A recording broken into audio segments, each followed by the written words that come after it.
Segundo Diplomado Presencial Dominical en Psicología Holoquinética. Clase número 1, 25 de julio de 2010. Imparte el doctor Rubén Feldman González. Rubén Feldman González es un pediatra, psiquiatra y neurólogo nacido en Argentina. Ha dedicado más de 40 años al estudio y difusión de la percepción unitaria, que considera el hecho más importante de la vida humana, pero el menos conocido. Durante este periodo ha sostenido diálogos con investigadores de todo el mundo, entre ellos el físico David Bohm, el neurólogo Karl Pribram y el educador Jiddu Krishnamurti. Es iniciador de la psicología holoquinética y autor de una vasta obra escrita que incluye psicohistoria y exégesis cristiana.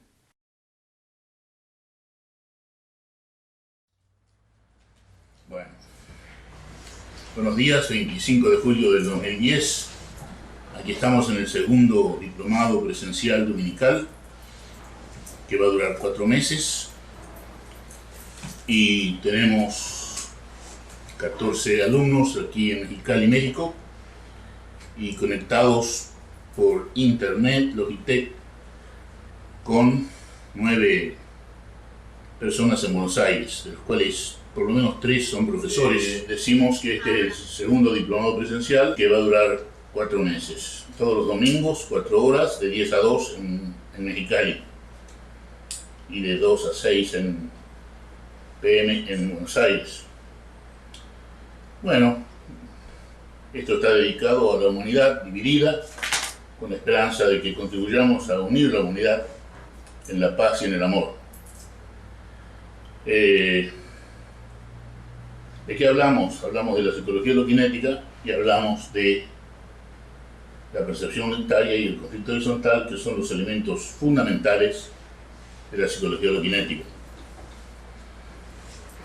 Y cuando digo que no se puede mezclar la psicología holoquinética con las 32 psicologías anteriores, según la lista que hay en Europa, de las psicologías, de las formulaciones o formas psicológicas que existen, hay 32 antes que la psicología holoquinética. Y entonces decimos que no podemos mezclar la psicología holoquinética con ninguna de las anteriores, y eso causa cierta resistencia, pero voy a tratar de explicar eso antes que nada. Ahí en el pizarrón tengo algunas fechas, ¿no? Me gusta comparar lo que estamos haciendo, para que se tenga una idea, con lo que pasó en astronomía, ¿no? En el año 147 de nuestra era, Ptolomeo hizo el mapa del sistema solar, poniendo la Tierra como centro. Ese mapa duró 1500 años. 1500 años, hasta que, después que muere Copérnico, en 1542, o sea, casi 1500 años después, se empieza a hablar de que el Sol es el centro del sistema solar.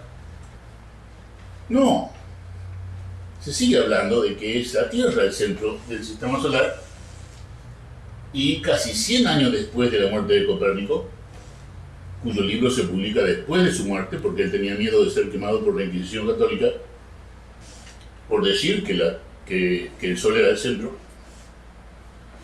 Galileo Galilei enseñaba astronomía y matemáticas en las universidades italianas, y a pesar de haber escrito un libro que se llama La astronomía de Copérnico, y que era un experto en Copérnico, no enseñaba a Copérnico en su clase, también por el miedo a ser quemado.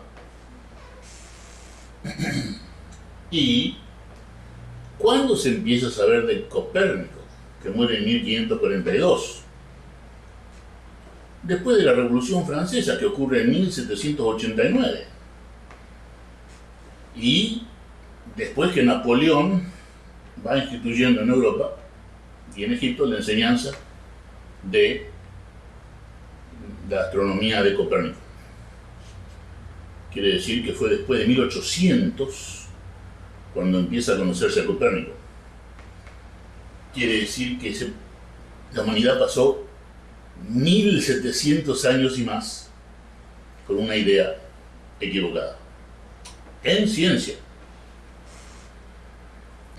Y este no es el único ejemplo, pero vamos a usar nada más que ese ejemplo para que se vea lo lenta que es la comprensión de lo nuevo en la ciencia. Muy lenta. No hablemos de lo que pasó en mecánica cuántica cuando se dice que el electrón es también una onda, además de ser una partícula, y la espantosa comprensión de que algo puede ser dos cosas a la vez. El electrón puede ser una partícula y una onda. Esto lo dice de Broglie en 1929 y sonaba como algo absurdo. Y mucho después, en 1940, se empieza a asimilar esto por Planck y muchos otros. Pero la psicología holokinética nace cuando David Bohm, que fue colaborador, no alumno, colaborador de Albert Einstein en la Universidad de Princeton, cuando David Bohm formula su concepto de holoquinesis, matemáticamente. Y entonces podemos decir que la holoquinesis nace matemáticamente en 1986. Yo tuve la suerte de conocer a David Bohm en 1978 y vi cómo creció el concepto en su mente hasta el momento maravilloso en que él lo formula matemáticamente en 1986. Tuve la suerte y el privilegio de ser testigo de ese proceso en David Bohm. Y en ese interín de 12 años de conversaciones con David Bohm, pudimos comenzar la psicología holokinética. Cuando le digo esto, que cambia el concepto del tiempo, o mejor dicho, que completa el concepto del tiempo, tiene que cambiar la psicología, me dice por supuesto. Y entonces comienza un diálogo al cual se une, por suerte, Jiddu Krishnamurti, JK, me voy a referir a él como JK de aquí en adelante. Elaboramos en el diálogo de 10 años con JK y unos 12 años con David Bohm el lenguaje de la psicología holokinética. Estamos en 2010, ha pasado un buen tiempo. ¿Y cuánto se conoce de psicología holokinética en la facultad, en la universidad? No digamos la facultad de psicología. En la universidad en general, muy poco o nada. Tenemos antecedentes de que lo nuevo es difícil de incorporar en la ciencia. Por más, digamos así, sorprendente que parezca. Y lo es. ¿Qué estamos diciendo? Estamos diciendo que el cerebro funciona de tres maneras diferentes, muy diferentes. En el cerebro hay tres maneras de funcionar. Y cada una de esas maneras tiene sus propias leyes. Este es un nuevo nivel de abstracción en neurología, que por supuesto también toma por sorpresa al neurólogo contemporáneo y al psicólogo. El cerebro funciona de tres maneras diferentes. Hay la manera conocida, que le llamamos el ámbito C para hacerlo fácil, que es lo conocido, que es la memoria. Desde Giordano Bruno se viene diciendo que la psicología se basa en la memoria. Ya sabemos el destino de Giordano Bruno, que fue quemado en 1600. febrero de 1600 en el Vaticano, y no decía cosas muy tremendas. Bruno decía que la psicología se basa en la memoria, y la psicología que conocemos todavía se basa en la memoria, y a su vez en el pensamiento, y en ese producto del pensamiento que llamamos yo, y que lleva nuestro nombre, ¿no? Pero esa forma de funcionar, que es la que conocemos, tiene sus leyes. En primer lugar, el ciclismo, la repetición. Así como el sueño se repite, despertamos a las 7, digamos, tenemos suerte, y nos vamos a dormir a las 10, si respetamos las leyes de la naturaleza, y eso ocurre repetidamente. Sucede todos los días así, de manera cíclica y repetida. Y lo mismo pasa que con el sueño, con el hambre. Cada 4 horas se repite el hambre, de manera cíclica, cotidiana. Y de la misma manera se repite la memoria, porque si no se repitiera no sería memoria. Y de la misma manera se repite el pensamiento. Tuve un paciente que había roto con su novia y le pregunté como haciendo un chiste cuántas veces por día pensaba en su novia, y me dijo, sí, muchas veces. Y le digo, eres un mentiroso, tú estás pensando en ella todo el tiempo. Es un ciclo que no para, un ciclo que no se puede siquiera detener. El pensamiento es cíclico, es repetido. Sin embargo, existe otro ámbito de funcionamiento que le vamos a llamar B, para hacerlo fácil, que es la percepción unitaria. Y en ese ámbito no existen las leyes que rigen al ámbito C: ciclismo, repetición, dualidad, inconsciencia, incoherencia. Esas leyes no se ven en el ámbito B. En el ámbito B todo parece ser fresco, todo parece ser nuevo. Uno puede leer un libro en el ámbito B que ya ha leído 2 o 3 veces y le parece nuevo. ¿Por qué? Porque está en otro ámbito de funcionamiento cerebral donde la ley de la repetición no existe. Por lo tanto, nada es repetido en la percepción unitaria, o sea, en el ámbito B. Y reservamos el ámbito A todo aquello que se considera sagrado, ¿no? El Papa Católico dice que el ser humano nace sobre la tierra para santificarse, ¿no? Quiere decir que la santificación es algo sagrado. Y la iluminación, de la cual hablan los budistas, es algo sagrado. Bueno, todo eso, para lo cual no parece haber lenguaje, lo reservamos para el ámbito A, o ámbito de lo sagrado, que también requiere de un especial funcionamiento cerebral. Con JK y David Bohm hablábamos de esto y coincidíamos en que para que el ámbito A llegue, porque no se puede buscar pero puede llegar, para que el ámbito A llegue es necesario que estemos viviendo en B, que es el ámbito funcional donde uno conoce el amor gracias a que comienza una profunda paz. Una profunda paz. Y no puede haber paz verdadera sin percepción unitaria, es decir, sin ámbito B. Y un amigo de Freud llamado Bernheim decía que el pensamiento, el ámbito C, es hipnosis. El pensamiento es hipnosis. Esto es decir bastante. Y se basaba en una experiencia que lleva su nombre, experiencia de Bernheim, que se basa en lo siguiente: hipnotizar a un sujeto y decirle que cuando despierte va a contar hasta 3. Y se le hipnotiza y cuando el sujeto despierta cuenta hasta 3. Y Bernheim le pregunta, ¿por qué contó hasta 3? Porque todo esto es inconsciente. Entonces el individuo, dice Bernheim, para salvar la cara,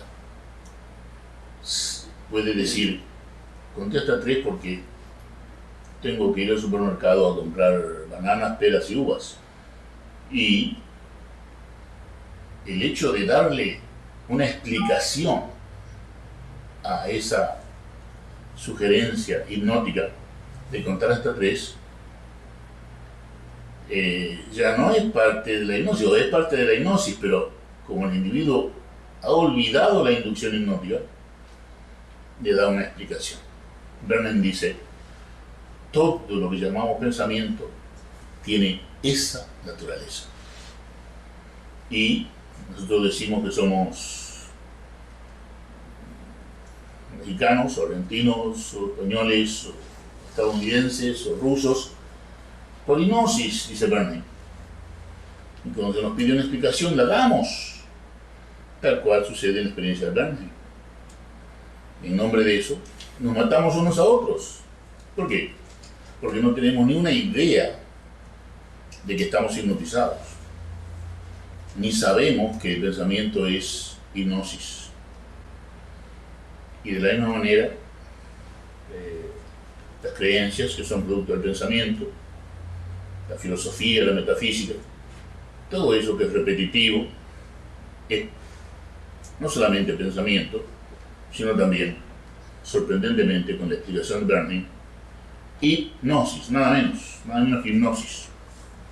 Y es posible liberarse de esa hipnosis que traemos en los genes, porque hipnosis es condicionamiento, y los genes condicionan. Hay gente que nace con diabetes, o sea que está hipnotizado genéticamente para ser diabético. Hay gente que nace con esquizofrenia, hipnotizado genéticamente para ser esquizofrénico, y lo va a hacer.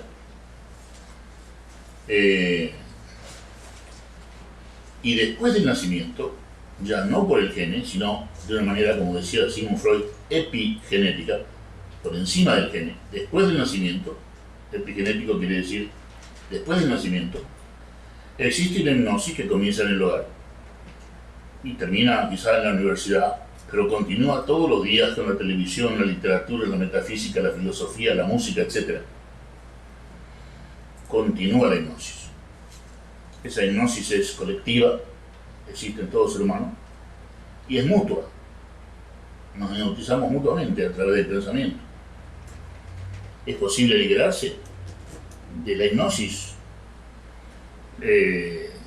únicamente en la percepción unitaria. Y es total o parcial esa libertad de la hipnosis. Y eso es lo que vamos a ver en este diplomado.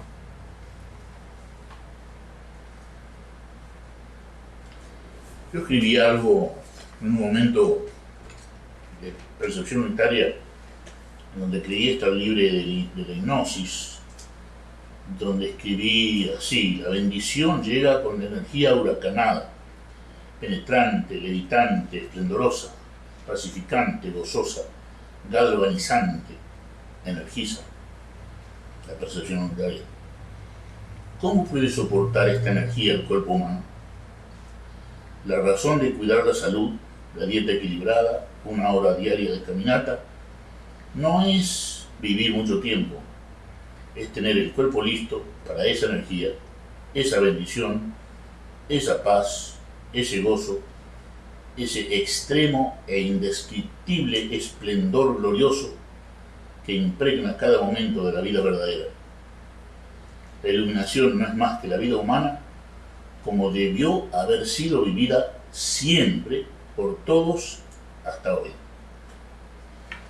Entonces, demistificamos la iluminación y decimos que la iluminación es cuando el cerebro funciona en ABC, como tiene que funcionar.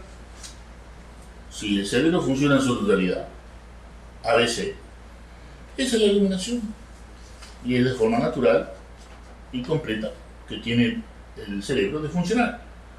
Simplemente que no ocurre con frecuencia. ¿Por qué no?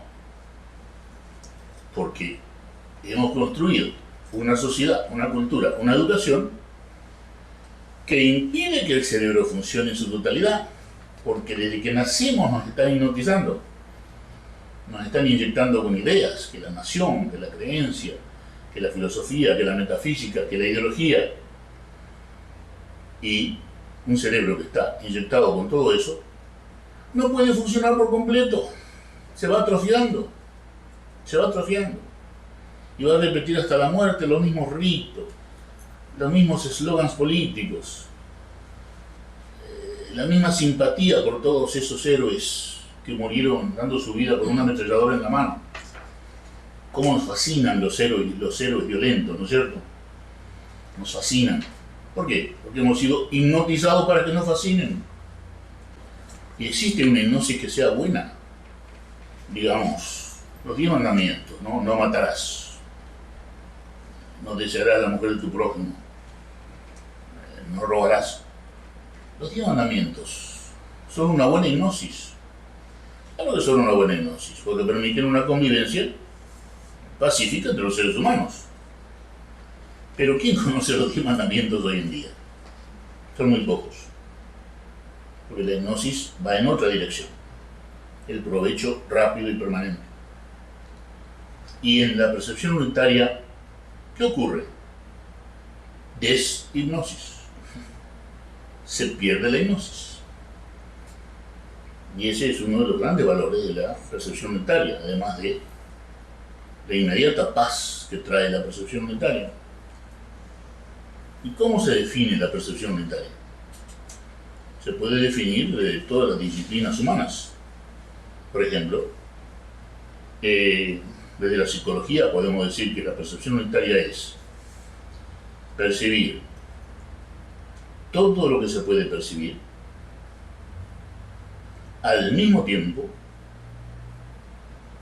sin ninguna expectativa, sin ningún esfuerzo, porque no se necesita esfuerzo para escuchar, ni para ver, ni para sentir el peso. Y entonces, ¿cómo se define en psicología la percepción unitaria? Percibir todo lo perceptible al mismo tiempo. Simple. Y por ser tan simple, puede ser rechazada. Porque nos gustan las abstracciones filosóficas, metafísicas, literarias. Y en epistemología, el estudio de cómo conocemos, ¿cómo se define? Se define diciendo que lo más importante en el acto de la observación es la observación misma. No es lo que observamos, ni es el observador, Rubén. Por eso en la epistemología definimos la percepción unitaria diciendo: la percepción unitaria es la observación pura quiere decir ardiente, intensa, que abarca lo observable, que a su vez abarca lo observador. Definición epistemológica. Definición neurológica. La percepción unitaria es una de las, por lo menos 3 maneras en que funciona el cerebro, donde no existen las leyes de la repetición, el ciclismo, la dualidad, la incoherencia, la inconsciencia. Simple. Pero no somos amigos de lo simple. ¿Y cómo se define en física la percepción unitaria? La percepción unitaria es el contacto con la holoquinesis. Entonces tenemos que hablar un poco de la holoquinesis, que es el nombre de la psicología que estamos impartiendo y difundiendo. ¿Por qué psicología holoquinética? En honor a David Bohm, sí, y también en honor a la ciencia actualizada hasta el momento más reciente. La holoquinesis de Bohm es un concepto que transforma no solamente la física, transforma la manera en que hacemos ciencia, la manera en que hacemos experimentación.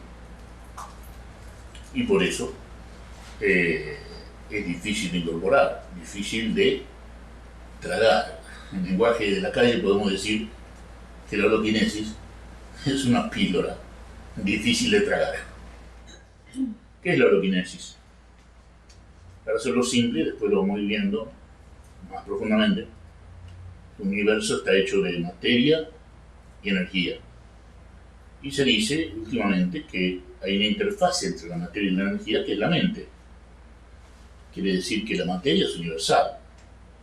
Por ejemplo, el sodio está en nuestra sangre, está en el Sol y está en la estrella Alfa Tauri, Aldebarán, está en la estrella Antares. El sodio, que es materia, está en todo el universo. La energía está en todo el universo. La luz está en todo el universo, si no, no podríamos ver a Aldebarán, ni a Antares, ni al Sol, ni la Luna, que refleja la luz del Sol. Por lo tanto, la energía es universal también. Y la mente será universal también. Eso ya vamos a verlo más adelante. Y entonces David Bohm dice que en el universo hay materia, mente y energía. Pero que existen, cosa que demuestra el holograma tecnológicamente, dos órdenes de la realidad universal.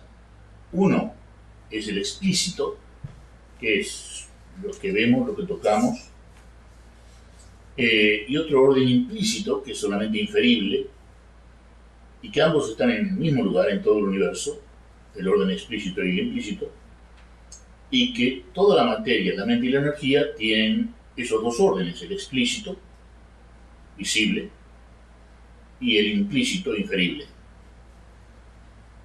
Y la holoquinesis, dice David Bohm, es el movimiento que hay entre el orden implícito y el explícito de la materia, la mente y la energía en todo el universo. Eso es todo. Y nada menos. ¿Y qué significa esto? Que ese movimiento holoquinesis es el movimiento de aquí hasta aquí, paradoja del movimiento. Y esto es lo sorprendente, porque nosotros estamos acostumbrados a creer y decir y pensar que el movimiento es siempre desde aquí hasta allí, a una cierta velocidad. Podemos llegar a Tijuana en 2 horas en automóvil, pero si vamos en helicóptero llegamos en media hora. Entonces, de aquí hasta allí hay 2 horas o media hora, según la velocidad. Pero el movimiento de aquí hasta aquí no puede haber velocidad, por ser de aquí hasta aquí. Y ese movimiento es la holoquinesis. Por otra parte, tiempo y espacio tienen su, digamos, relevancia cuando hablamos del movimiento de aquí hasta allí. De aquí a Tijuana hay 2 horas. Bueno, ¿y a qué distancia está Tijuana? A 2 horas. No me digas. No me hable de tiempo, háblame de distancia. 200 kilómetros, ¿no? Lo que sea. Porque se nos mezcla el concepto de distancia y el concepto de tiempo. Pero cuando hablamos del movimiento de aquí hasta aquí, se acaba el concepto de distancia. ¿Y qué pasa con el concepto de tiempo? El concepto del tiempo se vuelve irrelevante. Lo que hace que el tiempo absoluto de Newton, que digamos es las 10:30 en Mexicali de la mañana, el tiempo absoluto de Newton se complementa con el tiempo relativo de Einstein, que dice que la velocidad depende de la posición del observador, etc., y de la velocidad del observador. Ahora David Bohm, en 1986, cuando formula matemáticamente la holoquinesis, nos dice algo tremendo, la gran píldora que es difícil de tragar. El tiempo es irrelevante. Quiere decir que para tener una concepción completa del tiempo, tenemos que saber que el tiempo es absoluto, que es relativo y que también es irrelevante. Y si la psicología tiene que transformarse, como se transformó y como tenía que transformarse, gracias a la neuroquinesis, ¿cómo se expresa uno en el lenguaje del tiempo irrelevante? ¿Cómo lo hace uno? No podemos decir voy a lograr la percepción unitaria. ¿Por qué? Porque lograr ocurre en el tiempo absoluto. En 10 minutos, en 10 días, en 20 años. Es decir, digamos, el músico logra aprender guitarra en 6 años, digamos. Y si quiere ser un virtuoso, 8 años. Para lograr aprender la guitarra virtuosamente, una persona necesita 8 años. Entonces lo logra porque fue en el tiempo, fueron 6, 8 años. El médico necesita 4, 6, 8 años, depende de qué es lo que quiera hacer para ser médico. Para lograr ser médico, sí, en el tiempo absoluto, 4, 6, 8 años. Muy bien. Ahí no hay ningún problema. Pero cuando nos referimos a la psicología holokinética, no podemos decir voy a lograr la percepción unitaria, porque la percepción unitaria está ocurriendo o no, y es siempre aquí. ¿Y qué significa vivir completamente aquí? Significa percepción unitaria. Y entonces, ¿cómo nos referimos a eso?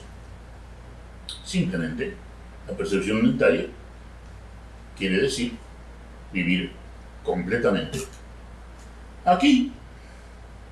Otra píldora muy difícil de traer, muy difícil de traer. Y entonces, ¿cómo vivimos completamente aquí?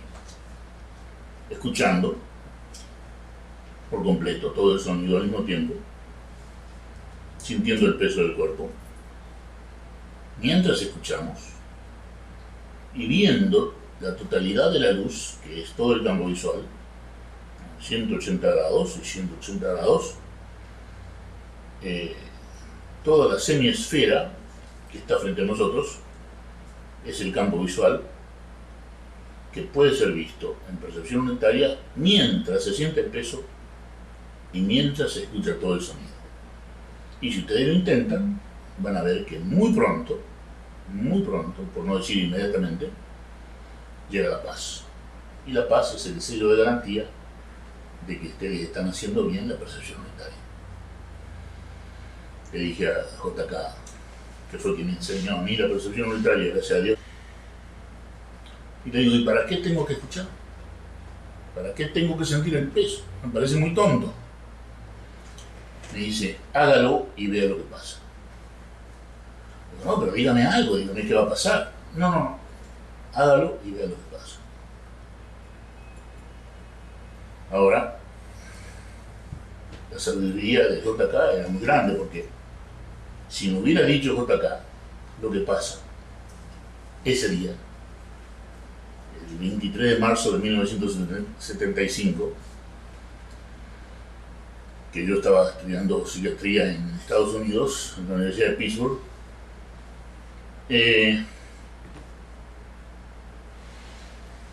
yo hubiera pensado que estaba loco.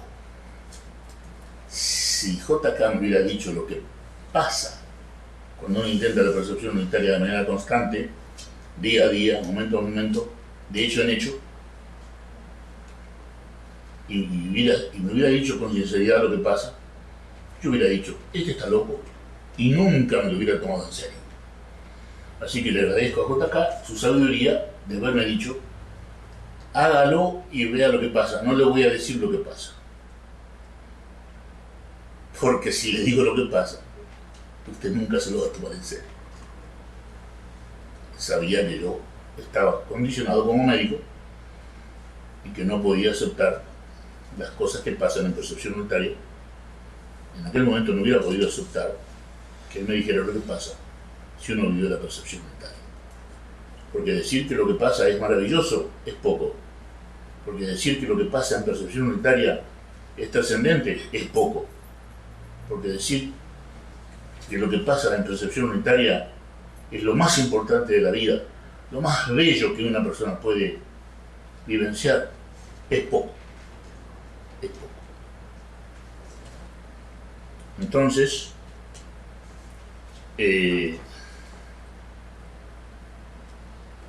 digamos que hay 7 objetivos, ¿no?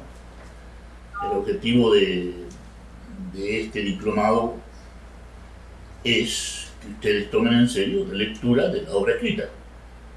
En este momento son unos 23 libros.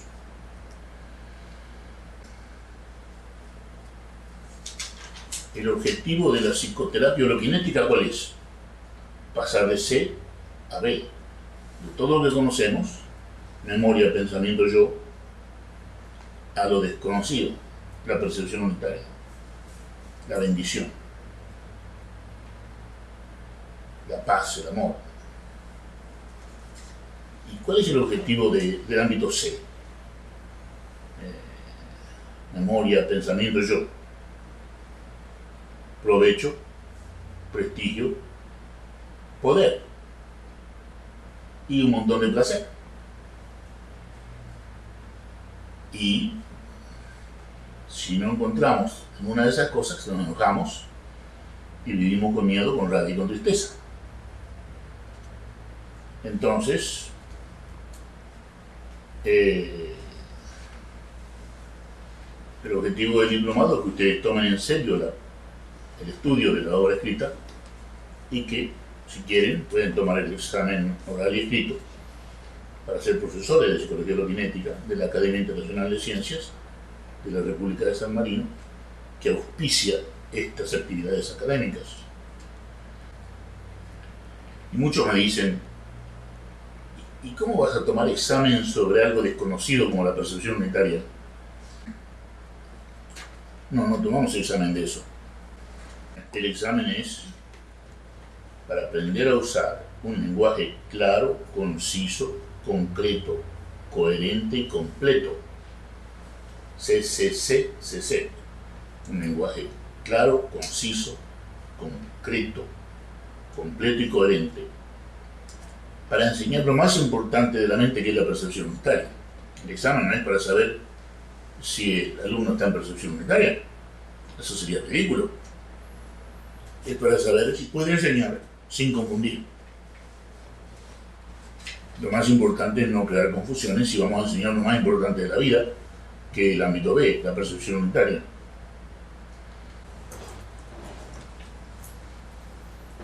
Entonces, digamos, Blanca, ¿cuál es el objetivo del diplomado? Enriquecer la lectura de la obra escrita y, claro, si se quiere, tomar el examen para ser profesor. Sí, leer lo que está escrito y el que quiere tomar el examen para ser profesor de la Academia Internacional de Ciencias.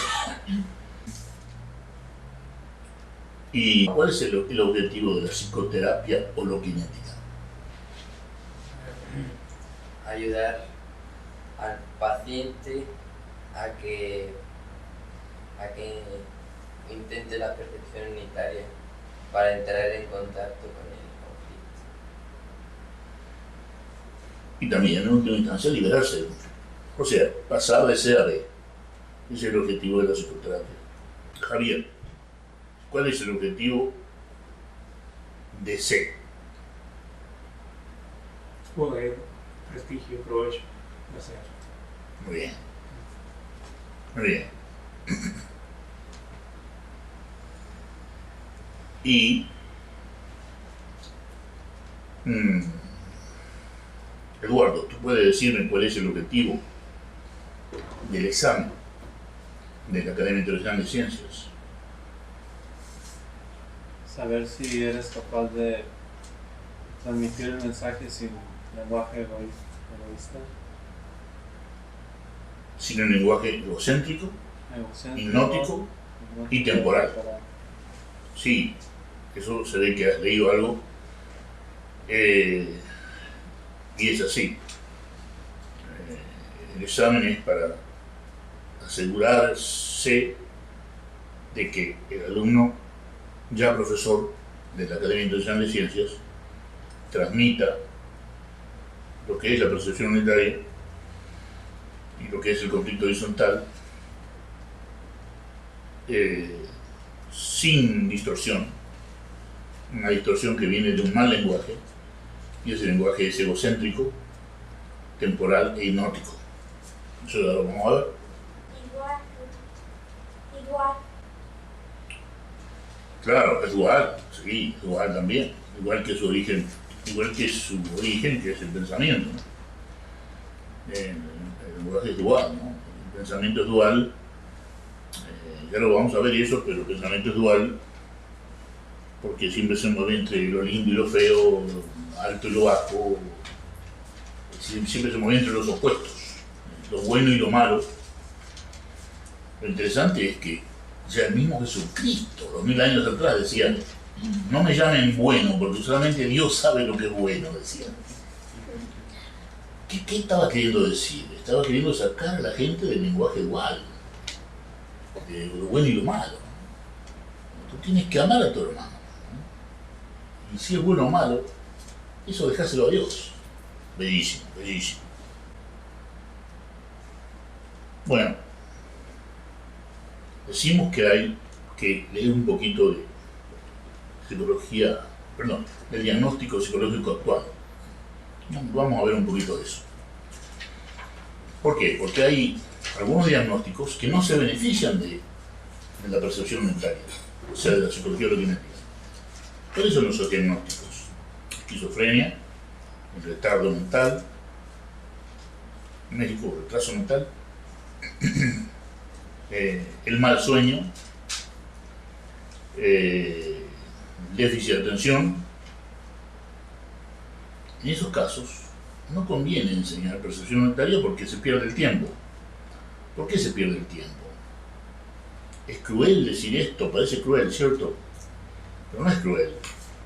Simplemente que no puede un esquizofrénico entender porque la naturaleza de la esquizofrenia es la incoherencia. Y la naturaleza de la percepción monetaria es la coherencia. Son incompatibles. Entonces, el esquizofrénico puede hasta confundirse más, que ya decía mucho, cuando intentamos enseñarle percepción mental. Una persona con retraso mental, bueno, no tiene el coeficiente intelectual para entender las abstracciones imprescindibles que se necesitan para transmitir esta enseñanza. Son abstracciones bastante interesantes, por no decir difíciles, e imprescindibles. La persona con retraso mental no puede entender por falta de coeficiente intelectual. Una persona que duerme mal ¿tiene problema para entender? Sí, porque se produce una especie de pequeña incoherencia y falta de memoria en la persona que no duerme bien. El prototipo de la persona que no duerme bien es la persona con depresión. Depresión médica, ¿no? No me refiero a estar triste o estar con duelo, no. La depresión médica, que se define por mal dormir y mala energía. Cuando decimos depresión, cuando yo digo depresión, acuérdense que estoy diciendo mal sueño y poca energía. Y la persona con depresión no se beneficia, a no ser que esté tomando un buen medicamento antidepresivo y que esté durmiendo bien y que ya haya recuperado la energía, recién entonces puede aprender percepción monetaria. Y el déficit de atención precisamente no tiene la atención necesaria para saber, para concentrarse y entender lo que estamos diciendo. Algo que tiene que entender desde muchos puntos de vista. No basta con decir que la percepción monetaria es percibir todo lo perceptible al mismo tiempo, porque ya hemos visto que en epistemología se define de una manera más profunda, y en física también, y en matemáticas hay otra definición, etc. Y es bueno pegarle un vistazo al manual de diagnóstico de estadística número 4, que va a ser 5 en mayo del 2012. El manual de diagnóstico actual en psicología es ateórico, o sea que no tiene ninguna teoría. ¿Para qué? Para que no se pelee el psicoanalista con el conductista y con el gestaltico, ¿me comprenden? Pero sobre todo, ¿para qué? Para abaratar el diagnóstico. Y que el diagnóstico lo pueda hacer un chico de sexto grado. Que no sea necesario un psicólogo o un psiquiatra. ¿Cuál es el objetivo del manual de diagnóstico número 4 y 5 y los 3 anteriores? Desprofesionalizar la psicología. Desprofesionalizar. Quiere decir que no se necesiten profesionales para hacer psicología y de esa manera abaratar el servicio de la psicología. ¿Por qué hace esto Jimmy Carter? Porque se abruma cuando vienen los consejeros y le dicen que había aumentado un 20% la depresión en los Estados Unidos. Y se abruma Jimmy Carter cuando le dicen que en 1940 la depresión comenzaba a los 40 años. En 1950 la depresión empieza a comenzar a los 30 años. En 1960 la depresión empieza a comenzar a los 20 años. Y desde 1970, como lo dice Spitz, René Spitz, dice, cuando habla de hospitalismo, la depresión comienza en el bebé. Lo descubre él, que está estudiando, que él está trabajando con niños recién nacidos. Se da cuenta que los niños que no tienen madre y que recibían la mamadera o mamila, ¿no?, el biberón frío de la nevera, sin el abrazo de la madre, sin el abrazo del primate, desarrollaban depresión. ¿Desde cuándo? Desde los 6 meses de edad, 1 año de vida. Cuando Jimmy Carter escucha esto, dice, caramba, necesitamos entonces 100.000 psicólogos más. Y el consejero le dice, no, necesitamos desprofesionalizar la psicología para que cualquiera pueda hacer un diagnóstico. Entonces aparece el DSM, Manual de Diagnóstico y Estadística. Y el cuidado manejado, que es el cuidado que hacen de los pacientes en Estados Unidos, personas con sexto grados o menos. Los profesionales de la salud mental son el psicólogo y el psiquiatra. Ya no. Ahora también son los case managers, los que manejan el caso, que puede ser una persona de sexto grado. ¿Gracias a qué? Gracias al Manual de Diagnóstico y Estadística, que ahora es el 4. En el 2012 va a ser el 5. Qué curioso. Se está gastando arriba de $1 trillón en defensa, que en realidad es ataque militar, y se están gastando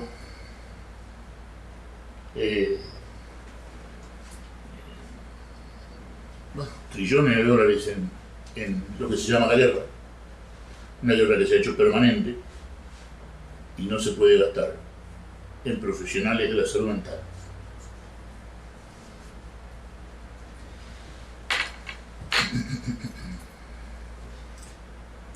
Y el diagnóstico se hace en 5 ejes, que eso es bastante inteligente. En el eje 1 se ponen los trastornos clínicos, en el eje 2 se reserva para el retraso mental y los problemas de personalidad, el eje 3 para problemas médicos, el eje 4 para cualquier cosa que sea estrés. En el último año, o sea, si una persona fue hospitalizada, por ejemplo un esquizofrénico fue hospitalizado 6 meses atrás, en una escala de 1 a 5, tiene que tener un 5, porque hace 6 meses fue hospitalizado. O sea que, si en el último año fue hospitalizado con esquizofrénico, en el eje 4, que es estrés, tiene el número 5, el máximo. Si en el consultorio estamos viendo a una persona que se ha divorciado y ha tenido que mudarse porque el marido, la mujer se queda con la casa y el marido se tiene que mudar, tiene 100 puntos de estrés por el divorcio y otros 100 puntos de estrés por la mudanza, son 200 puntos de estrés, y en el eje 4, que es estrés, que tiene que poner el psiquiatra o el psicólogo, 5, que es demasiado estrés. Entonces eso es una de las cosas buenas del diagnóstico en los 5 ejes. Y en el quinto eje está, digamos así, la manera en que se ha comportado esa persona, ¿no? De 1 a 100, ¿no? Se supone que 100 es la persona que puede cumplir con sus tareas laborales, familiares, de todo tipo, ¿no? Y debajo de 30 está la persona que entra a un hospital psiquiátrico, por ejemplo, o un hospital por incapacidad.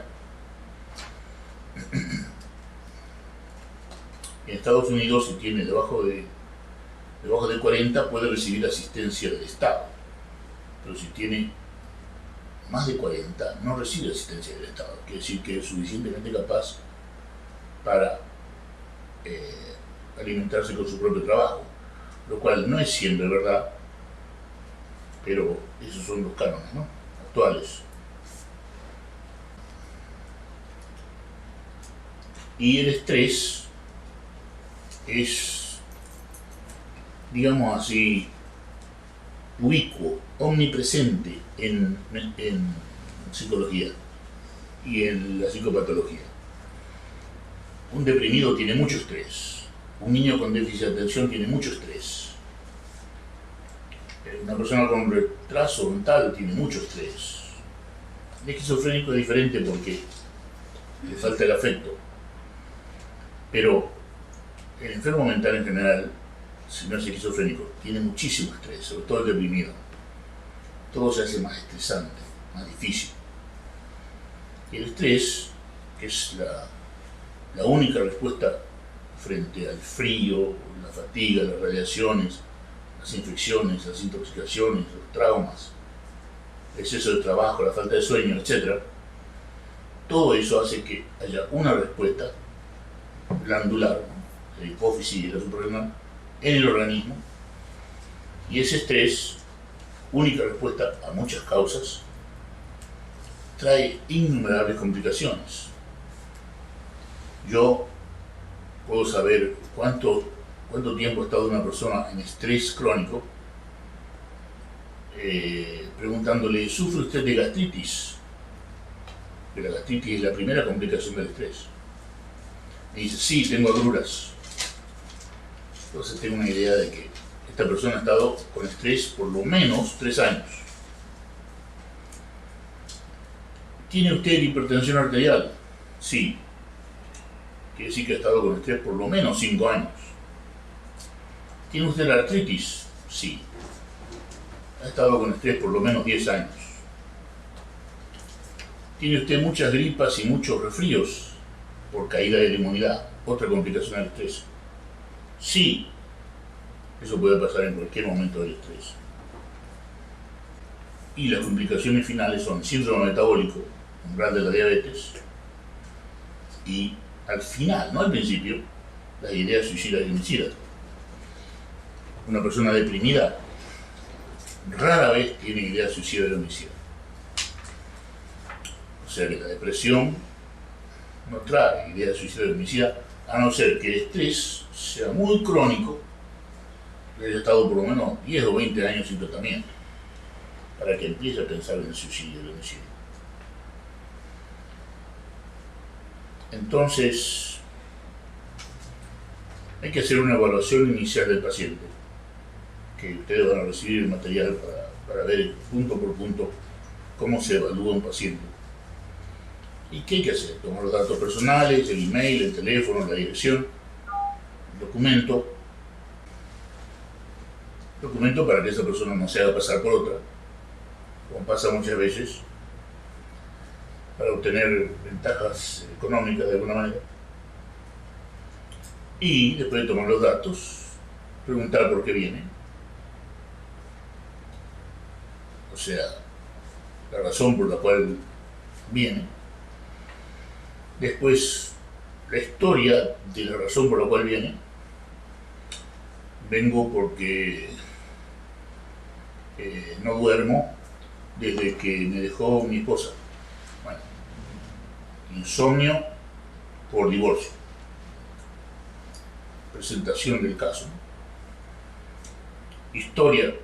¿Cuánto tiempo hace que no duerme? ¿Cuánto tiempo hace que se separó o se divorció?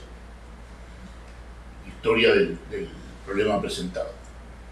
Y después viene la historia personal.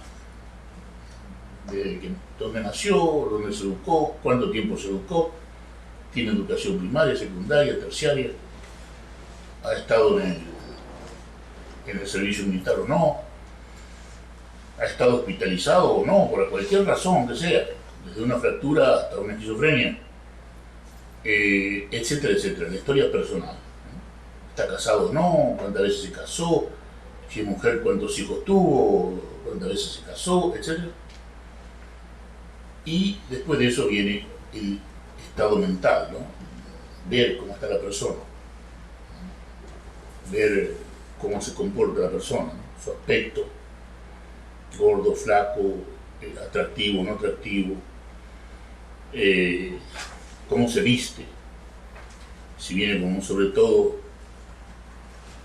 o un tapado. En este momento diríamos que algo le está fallando en el juicio, porque está haciendo cerca de 50 grados, ¿no? Entonces se viste apropiadamente para la estación, para su género. Puede venir un hombre vestido de mujer, se viste apropiadamente para su edad, que no sea una anciana que venga con minifalda, ¿cierto? Es decir, está apropiadamente vestida la persona.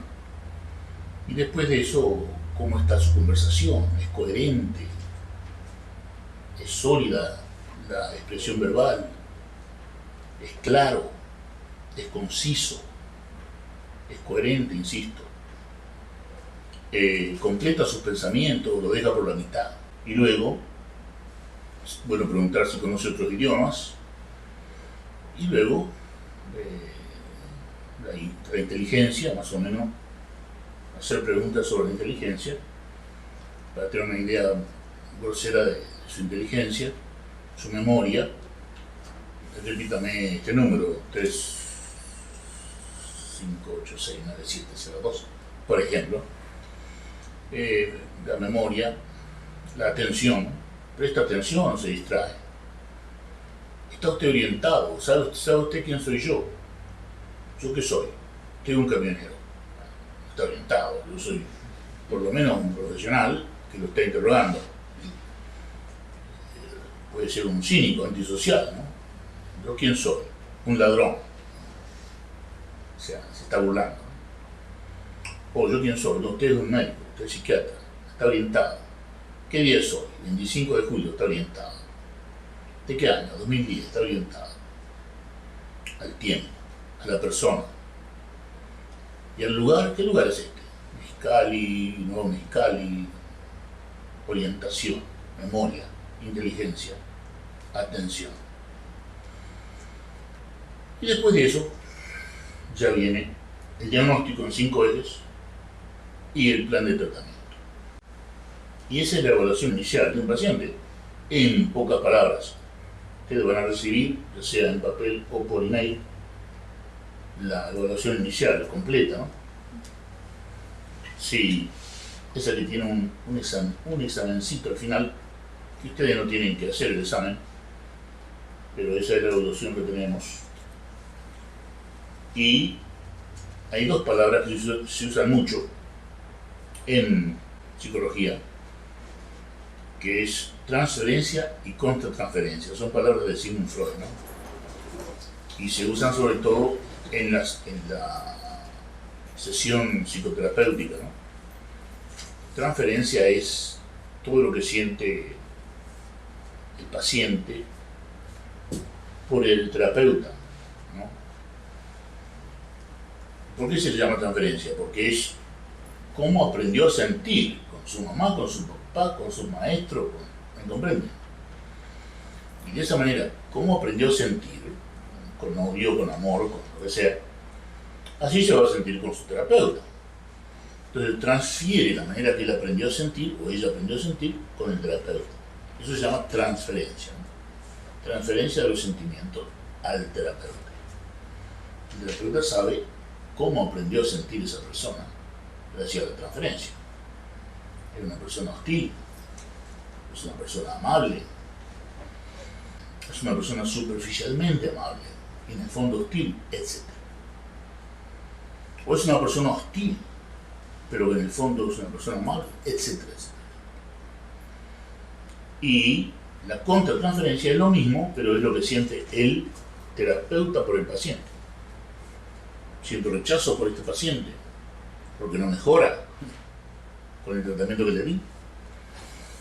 O siento afecto por esta persona, o siento atracción por esta mujer tan bella, etcétera, etcétera. Esa es la contratransferencia del terapeuta. Transferencia contra transferencia. Otra cosa muy importante, si van a hacer terapia, es que todo lo que sucede en el consultorio es confidencial. O sea, no puede trascender las paredes del consultorio.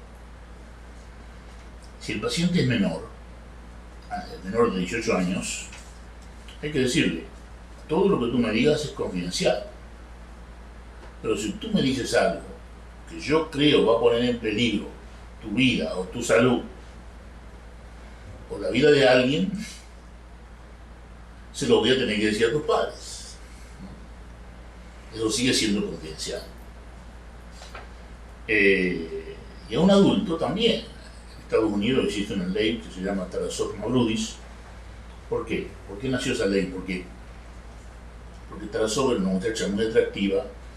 Su novio va a ver al psicólogo y le dice al psicólogo: voy a matar a Tarasov, a la muchacha. ¿Por qué? ¿Y por qué anda con otro? No me dijo nada. Y el psicólogo no hace nada al respecto. Y el novio va y la mata a esta muchacha Tarasov. Y entonces los padres lo dejan completamente en la calle al psicólogo, sin licencia, sin nada. Y de allí surge la ley Tarasov-Mavrodis, que es que el psicólogo tiene la obligación de informar a las autoridades si el paciente muestra ideas suicidas, homicidas o que ponen en peligro su vida. Y todo eso se llama confidencialidad, con las excepciones que ya mencioné, ¿no? Entonces, otra cosa de la confidencialidad es cómo se tiene que comportar el recepcionista. Vamos a hacer un ejemplo con la gran recepcionista que tenemos aquí, voluntaria en el CPH. Y yo soy alguien que te llama, ¿no? Y te digo: hola, ¿hablo con el CPH? ¿Hablo con el CPH? Sí, claro que sí. Vea, ¿ustedes están viendo a Marta Pérez? No podemos dar información. Eso es confidencialidad. No podemos dar información si estamos viendo a Marta Pérez. Porque si no, estamos rompiendo la confidencialidad. Pero yo soy el esposo. Yo no puedo saber, tendría que decirle, si usted es el esposo.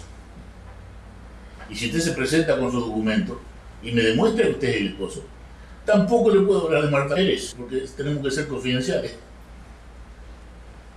Así que usted tendrá que preguntarle a Marta Pérez para saber si ella quiere compartir con usted lo que usted quiere saber. Eso se llama confidencialidad.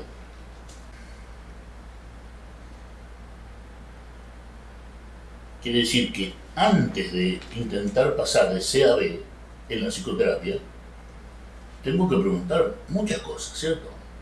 Saber si la persona es esquizofrénica, deprimida,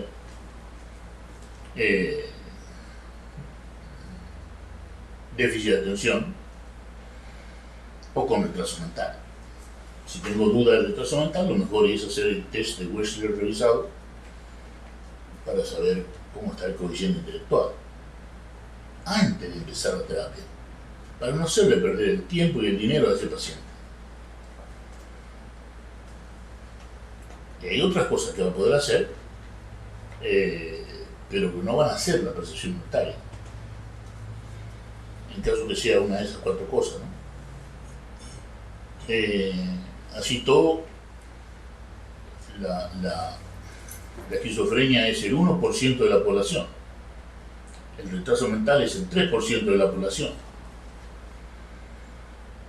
Quiere decir que el 96% de la población se beneficia de la percepción unitaria. El 96%.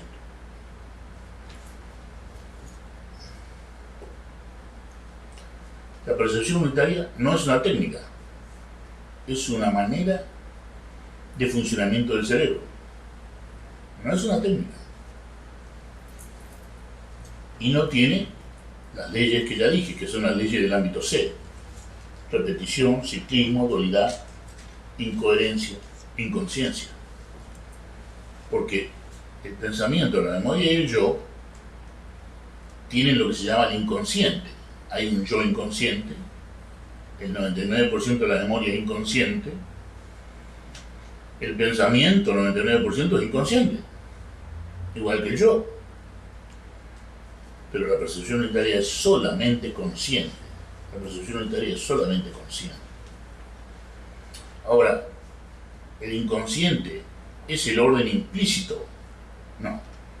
El inconsciente del ámbito C, el inconsciente de la memoria, del pensamiento y del yo, sigue siendo orden explícito. No confundir orden implícito con inconsciente. Mucho cuidado.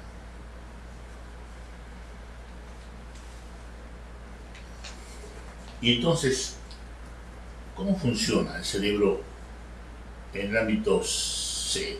¿Cómo es la percepción del cerebro en el ámbito C?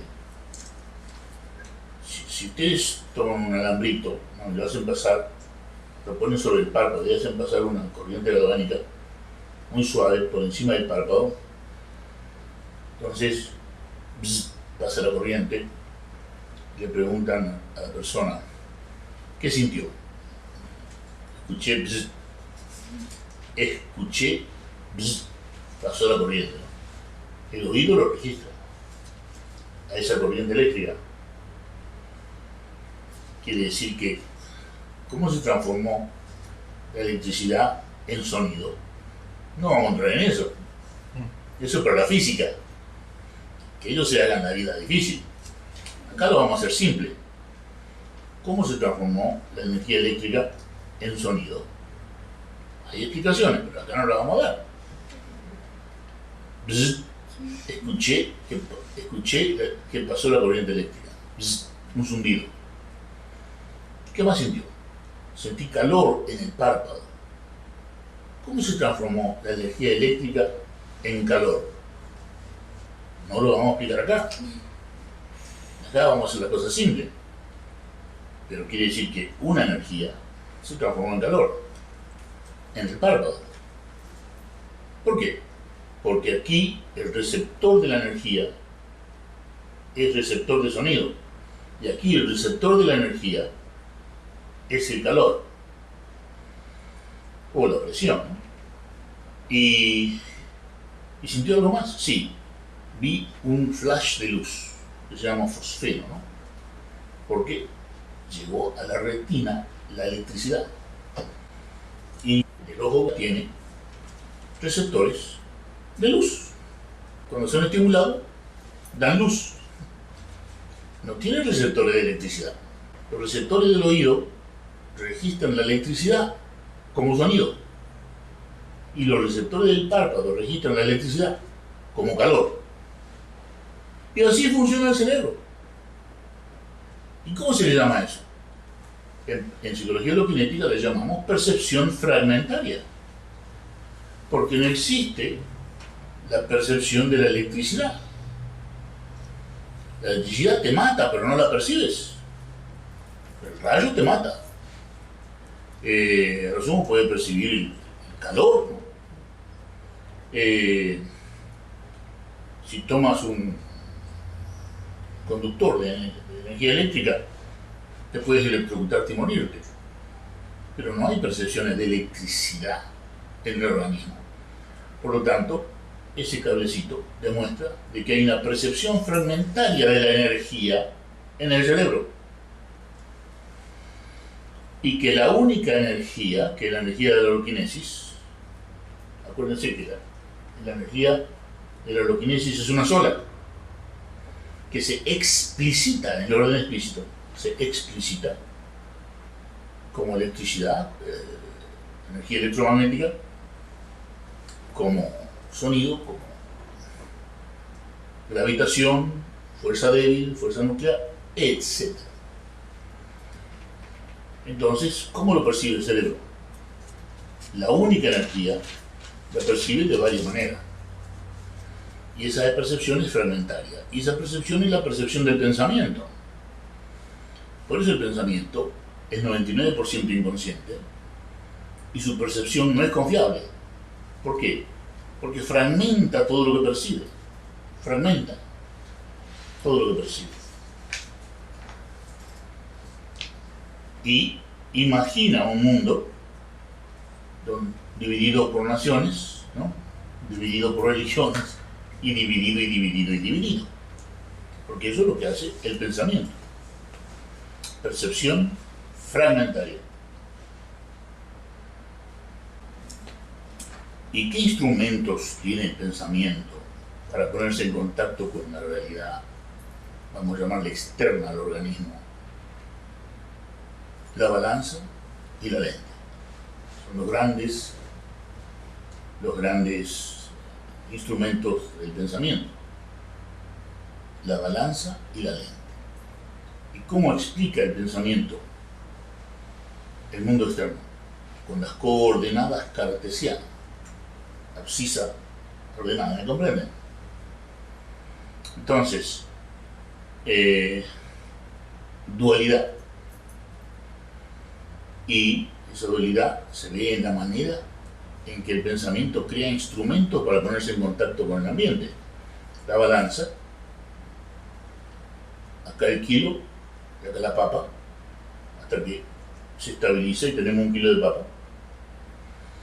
La lente también es dualidad, porque si nosotros usamos lente, ¿qué ocurre? Aquí la lente lo que hace es tener un punto focal y el objeto tiene un punto focal que es dual. El objeto y la imagen. La lente hace el intermediario para mejorar la imagen del objeto, agrandarla, mejorarla, etc. Y las coordenadas cartesianas, ¿no? La manera que nosotros aprendimos a experimentar en ciencia es con las coordenadas cartesianas.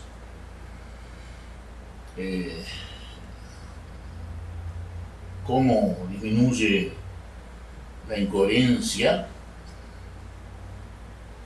en la vertical de la coordenada cartesiana? Coherencia. Y en la horizontal, el tiempo. Estamos usando un medicamento. ¿Cómo disminuye en el tiempo la coherencia? Y vemos que la incoherencia disminuye en el tiempo con un buen tratamiento del esquizofrenia. Usamos la coordenada cartesiana. Otra vez la dualidad, característica del pensamiento, lo mismo que la lente, lo mismo que la balanza. Pero lo que abre las puertas de la comprensión de lo que es la percepción unitaria y la comprensión de que la humanidad ha funcionado casi 1 millón de años sin percepción unitaria, la da un instrumento que apareció en los 60 que se llama el holograma. El holograma es un instrumento que nos da una imagen. No sé si ella puede ir muy lejos. El holograma, ¿no? Esta es la fotografía común que sacamos a una persona y la muestra invertida, cabeza, brazos, piernas, ¿no? Esta es la fotografía del holograma, que se ve nada más que espirales de interferencia, espirales y rayas de interferencia lumínica. ¿Dónde está la persona? La persona está implícita allí, porque si uno pasara un rayo láser, la persona aparece como estatua allá atrás en el punto focal, una estatua de luz. Quiere decir que en la fotografía común usamos luz,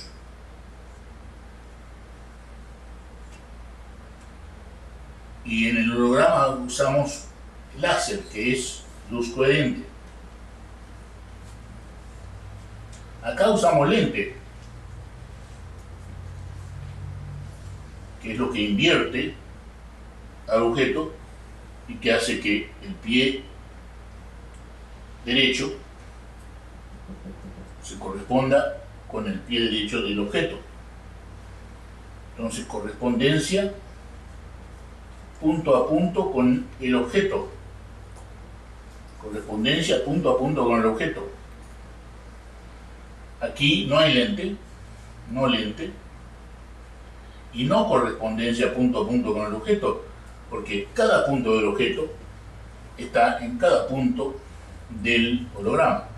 Quiere decir que en este punto está el pie, la mano, el brazo, la cabeza, la otra pierna, el pie, todo está en un solo punto del holograma.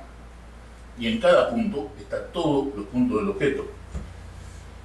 Y además el objeto está implícito. Así que tenemos dos cosas que aprendemos del holograma.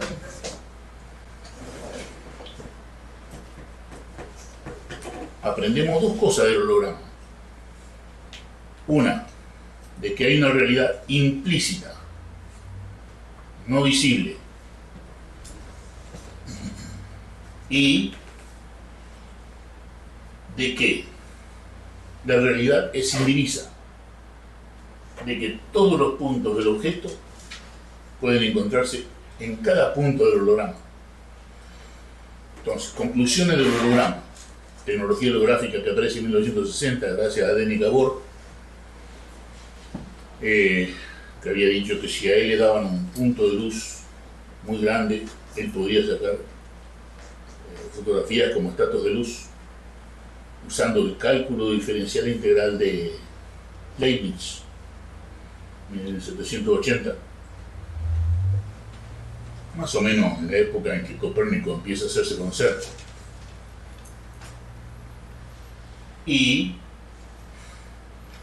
Pero recién en 1980 esto se hace conocido.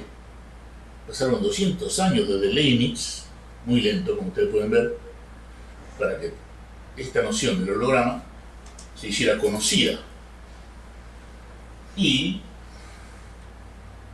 el holograma nos demuestra por lo menos dos cosas: de que hay una realidad implícita, el objeto está allí pero no lo vemos, y de que la realidad es indivisa. Todos los puntos del objeto están en cada punto del holograma. No como aquí, que la nariz de la imagen fotografiada corresponde con la nariz del objeto, punto a punto, una correspondencia de punto a punto. La nariz no está nada más que en un punto del negativo. La nariz en el holograma está en todo el holograma. Entonces, realidad indivisa, conclusión del holograma, y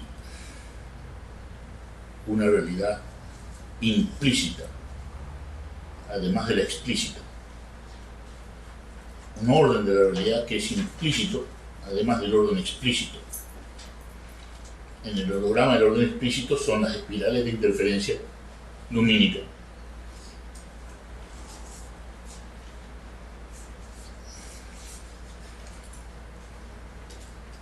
Preguntas. Blanca. Una pregunta que ¿el cerebro funciona como la placa holográfica del ser humano del universo? Claro, es decir, ¿qué nos dice el holograma? Que hay un orden implícito de la materia y la mente y la energía de todo el universo. Quiere decir que el orden implícito está en cada uno de nosotros y en cada punto del universo. Sin división. Y la holoquinesis, que es el movimiento entre el orden implícito y el explícito, de aquí hasta aquí, está en todo el universo y es la energía del universo, ¿no? Que se explicita en electromagnética, gravitacional, fuerza débil, fuerza nuclear, etc., ¿no? Entonces la percepción unitaria es la única manera que tiene el cerebro humano, el sistema nervioso humano, de establecer contacto con la holoquinesis. Y las consecuencias se ven enseguida, ¿no? La paz, ¿no? Una paz tremenda. Contingencia, ¿Qué dije? consecuencia. No, perdón, contingencia. No es una consecuencia, es una contingencia, algo que ocurre sin necesidad de que sea causa-efecto. Contingencia, no consecuencia. ¿Algún otro comentario? Nada más es una pregunta. Ahorita comentaba que el universo es mente, materia y energía. Mi pregunta es, entonces la mente ya no puede ser, pues, no se puede definir ya como pensamiento, como se ha hecho. ¿No se puede qué? Definir como pensamiento, como se ha hecho. Claro, la mente no es solamente pensamiento, claro. Y bueno, el ejemplo que yo pongo es el de la avispa y la orquídea, ¿no? ¿Puede repetir la pregunta que haga el alumno Ah, claro. para que se Claro, lo que dice Karina es que hay en la mente mucho más que pensamiento, como se ha creído hasta hoy, ¿no? Mucho más que yo, mucho más que memoria. La mente es mucho más que eso. Lo que estamos diciendo es que la mente es más que memoria, más que pensamiento, más que yo, también es percepción unitaria. Y también tiene que haber algo en la mente de la persona que hace contacto con lo sagrado. Lo sagrado como algo concreto. Yo estuve en Colonia, Alemania, y un amigo Jungmann me lleva a ver los restos de una persona que permanecía intacta sin haberse podrido, sin haberse corrompido. Y yo me sorprendí, ¿no? Y entonces él me dice, ¿cómo lo explica científicamente? Y le digo, no tiene explicación científica. Todavía. Hasta vos no tenía explicación científica.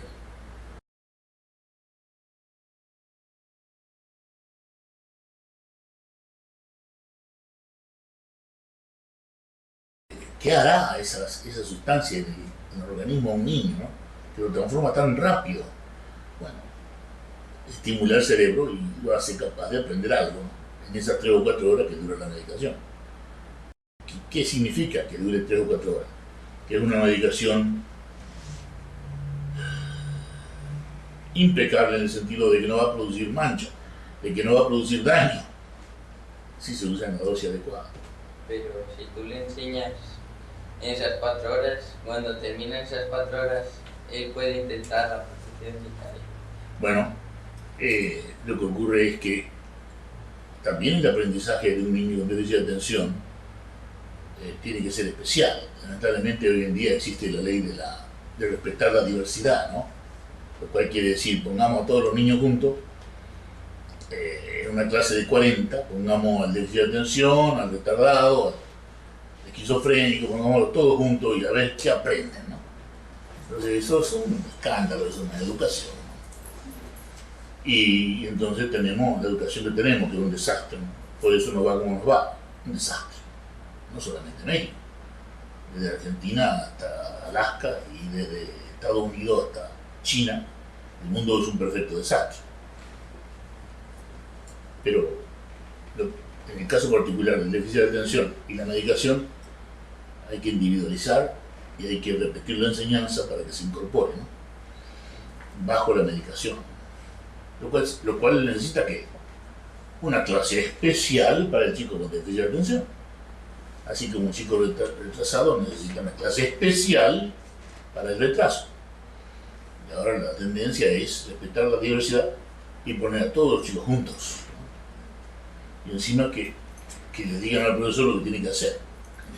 Es la nueva educación, ¿no es cierto? Si se le puede llamar educación a eso. No sé si te estoy contestando. ¿Sí? Además, me parece incoherente también, además de juntar a todos los niños que tienen déficit de atención, depresión, esquizofrenia. Es una incoherencia si el DSM-4 se hizo para desprofesionalizar, pero bien con los 5 ejes pudieran decir este niño tiene depresión o déficit de atención, no lo podemos poner en un... Es una incoherencia. Bueno, ¿por qué no se hace el diagnóstico de la esquizofrenia con la frecuencia que merece? Es 1% de la población, bastante frecuente. Sin embargo, se diagnostica 0,1% de las veces. ¿Por qué se diagnostica tampoco la esquizofrenia? Porque la sociedad es esquizofrénica. La sociedad es incoherente. Sí, señor. Tenemos en las Naciones Unidas el Consejo de Seguridad, ¿no? Fíjense, Consejo de Seguridad, que son 5 países, creo que son, ¿no? China, Inglaterra, Estados Unidos, Francia y... ¿cuál me falta? ¿Inglaterra? Bueno, son 5 países que son el Consejo de Seguridad de las Naciones Unidas. Esos países son los países que más armas producen y los que más se benefician de la venta de armas. Quiere decir que tienen que estar inventando enemigos para vender armas, y ellos son el Consejo de Seguridad de las Naciones Unidas. No, eso es una incoherencia más grande que yo he visto en mi vida. La que más me ha sorprendido, pero hay mucha más incoherencia. Eso lo he hecho en llamarle Naciones Unidas, cuando en realidad son desunidas. Es decir, no existe el gobierno mundial ni existe la Unión de la Humanidad. Así que Naciones Unidas es una idea, pero no en realidad, es una incoherencia. Como Consejo de Seguridad, es una incoherencia porque está formado por los países que más venden armas y que más dinero hacen con la venta de armas. Por lo tanto, tienen que estar inventando enemigos para mantener el negocio. Y tienen que tener una guerra permanente que no cese para mantener ese gran negocio que es la venta de armas. Y la guerra no ha cesado desde que comenzó la humanidad, ¿no? Los caldeos y los acadios y los persas comienzan a escribir, y hasta el 2010, que algunos todavía siguen escribiendo, que la mayoría no sabe escribir. ¿Y qué ocurre en esos 5.000 años? Guerra permanente. No ha cesado la guerra nunca. Y ahora que se descubrió que es un negocio, vender armas, bueno, ya estaba gente famosa como Leonardo da Vinci, se ganaba la vida haciendo armas, ¿no? Vendiendo armas. Pero ahora se ha descubierto que es el negocio más proficuo y la guerra no cesa, siempre hay una nueva guerra. Y si ya se terminó la guerra de Corea, bueno, hay que volverla a hacer, ¿no? Porque ahí vamos a poder vender armas, ¿no? Y es lo que está pasando en Corea, y lo que está pasando en Afganistán, en Irak, y lo que ha pasado en toda la historia mirando para atrás, ¿no? Vietnam, y todo lo que hemos visto. Y eso se llama incoherencia. Y son países herejes, que no conocen la religión, que no conocen nada de Jesucristo. No, son todos países cristianos. Todos países cristianos. Y esos países cristianos están invadiendo a los países herejes, que son los maometanos. Y entonces nos encontramos con que el cristianismo, que nos está hablando de que hay que vivir en paz, ¿no? Los países cristianos son los que están invadiendo.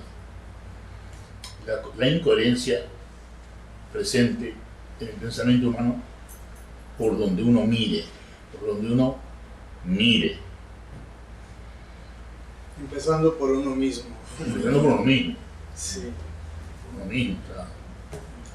La violencia que hay en todos nosotros, ¿no? Hay que verla en percepción unitaria. Hay que verla. Sí. ¿Algún otro comentario o pregunta? Yo, una pregunta. ¿El embarazo estaría en debajo del 40 o arriba del 40? El embarazo. El embarazo en los 5 ejes. Porque me parece que es estrés, ¿no? Pero no sé si... El embarazo yo le pongo 5. 5 de estrés y 40 de funcionalidad. Y de funcionalidad, el embarazo, 40, claro. 40. O sea que el embarazo es el gran ladrón de calcio, ¿no? Las adolescentes embarazadas de Estados Unidos, que yo las veía en el consultorio, no tenían dientes. Las adolescentes a partir de los 14 años en Estados Unidos empiezan a tener hijos. ¿Para qué? El Estado le da $1.000 por cada hijo, por mes. Entonces a los 14 años ya se empiezan a embarazar para sacarle al gobierno los $1.000 mensuales. Y a los 16 años ya tienen 3 hijos. Y yo las veía en el consultorio mío, ¿no? Ya no tenían dientes, porque ellas están creciendo todavía. El crecimiento termina a los 21 años de edad. Y si encima se embarazan, todo el calcio de esos huesos y de los dientes va para formar los huesos del feto, del bebé. Entonces, una catástrofe dental en la adolescente embarazada cuyo número está creciendo geométricamente, no solamente en Estados Unidos, me entero que en Argentina ha aumentado geométricamente el embarazo del adolescente. Y uno habla con una chica de esas, y lo primero que nota es el mal aliento. Y lo segundo que mira, si mira, los dientes completamente podridos, completamente descalcificados. Se han quedado sin calcio. Sí.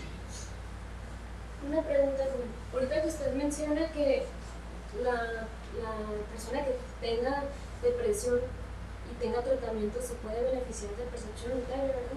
La persona con depresión y tratamiento. Que el tratamiento hay que esperar de que equilibre el sueño y la energía. Si yo doy diagnóstico de depresión, le digo al paciente, usted va a volver a ver al psicólogo o al terapeuta, lo que sea, cuando comience a dormir bien y comience a sentirse bien de energía. Por lo menos dormir bien. Y eso en general en 30 días la persona comienza a dormir bien, a lo sumo. A veces en una semana. Y en una semana o 2 o 3 ya puede volver al psicólogo para hacer la terapia, pasar de C a B, ¿no? Mi pregunta es esta, ¿han tenido ustedes pacientes que tengan depresión bipolar y que al proceso que usted dice y si han llevado el intento a sus vidas de percepción unitaria? El buen paciente que lo toma en serio se va a sentir muy bien una vez que está regulado el sueño con la medicación antidepresiva o la medicación necesaria para la enfermedad bipolar, que puede no ser antidepresivo. La última actualización nos dice que el bipolar al comienzo del tratamiento no necesita antidepresivo. Pero bueno, esas son sutilezas. Pero una vez que el paciente comienza a dormir bien, pasa al psicólogo. Y el psicólogo se encuentra con el buen paciente y el mal paciente. El que lo toma en serio y el que no lo toma. En general, a mí lo que más me abruma en mi vida es ver que hay muy poca gente que se toma en serio la percepción mental. ¿Por qué ocurre eso? No sé. Yo creo que porque C es enemigo de B. Yo digo que C es enemigo de B. Y entonces todo lo que somos es enemigo de la percepción unitaria. Y entonces no tomamos en serio la percepción unitaria. O lo hacemos cuando nos acordamos, pero no es nuestra vida. A lo sumo es una cosa más en nuestra vida, lo que significa nada. O es nuestra vida. Si no es tu vida, no vas a encontrar los beneficios de la percepción unitaria. Sin duda que no. ¿Estoy contestando? Sí. Hay preguntas. ¿Tienen preguntas allí? Hola, Rubén, habla Graciela. Salud, Graciela. Quería hacerte una pregunta acerca de una enfermedad clínica que vemos mucho los médicos y que tiene 4 estadios. ¿Escuchas? Quería preguntarte acerca de una enfermedad clínica que vemos los médicos que tiene 4 estadios y es la enfermedad de Alzheimer. Tiene el primer estadio, casi todavía deterioro del pensamiento, y utiliza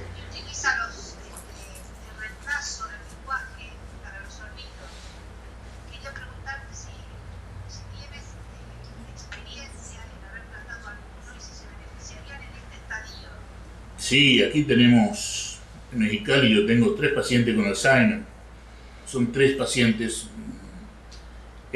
mujeres las que tenemos en Mexicali. Y hemos empezado el tratamiento en el primer periodo, ¿no? Con mucho beneficio, con un tratamiento combinado, ¿no? Que incluye estrógeno, por más que se hable mal del estrógeno, que incluye, bueno, tú sabes, la medicación adecuada. Y hemos visto que el progreso se detiene por lo menos hasta 2 años. Y después de 2 años comienza la enfermedad otra vez a progresar. ¿Alguna otra pregunta en Buenos Aires? ¿O comentario? ¿Pregunta o comentario? Aquí. Tenemos una pregunta aquí. Adelante. Bueno, es comentario con referente a lo que dice Karina, con lo que preguntaba Karina, que me gustaría agregar que el abandono del tratamiento es el diagnóstico más común, ¿no? Entonces, Sí, acá se dice que el abandono del tratamiento es el diagnóstico más común, y es verdad.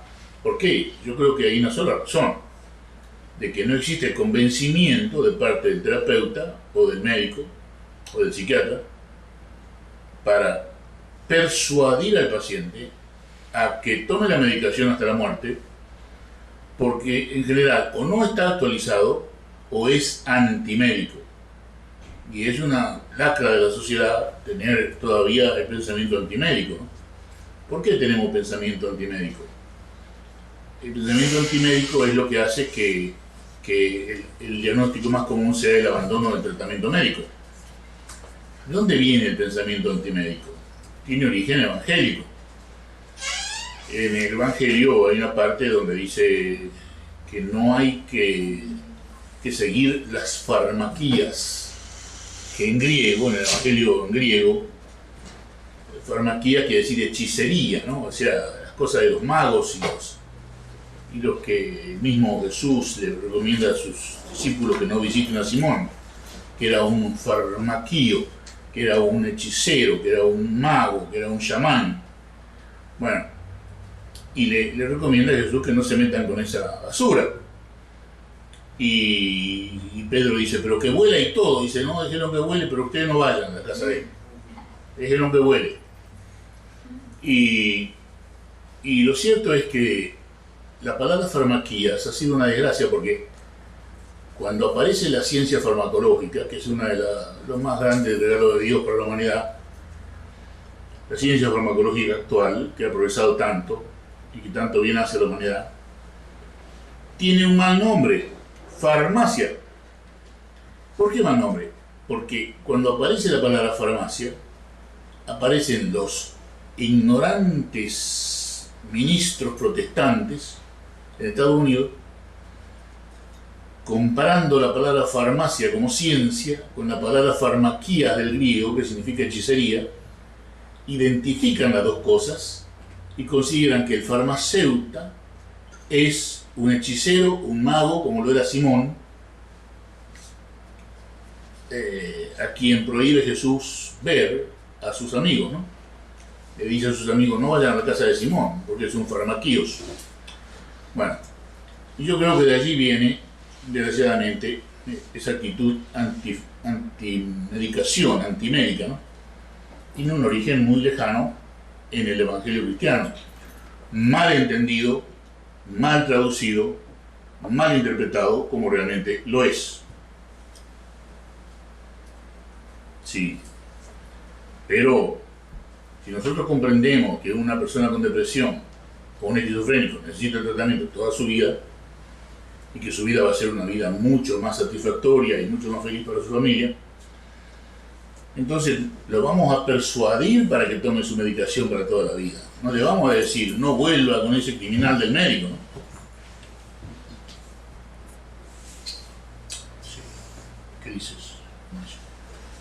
Bueno, es una pregunta sobre uno de los puntos que son delicados de lo que se ha hablado, que es la naturaleza hipnótica del pensamiento. Sí. Entonces, se hace difícil comprender que la naturaleza del pensamiento sea hipnótica cuando el pensamiento ha producido,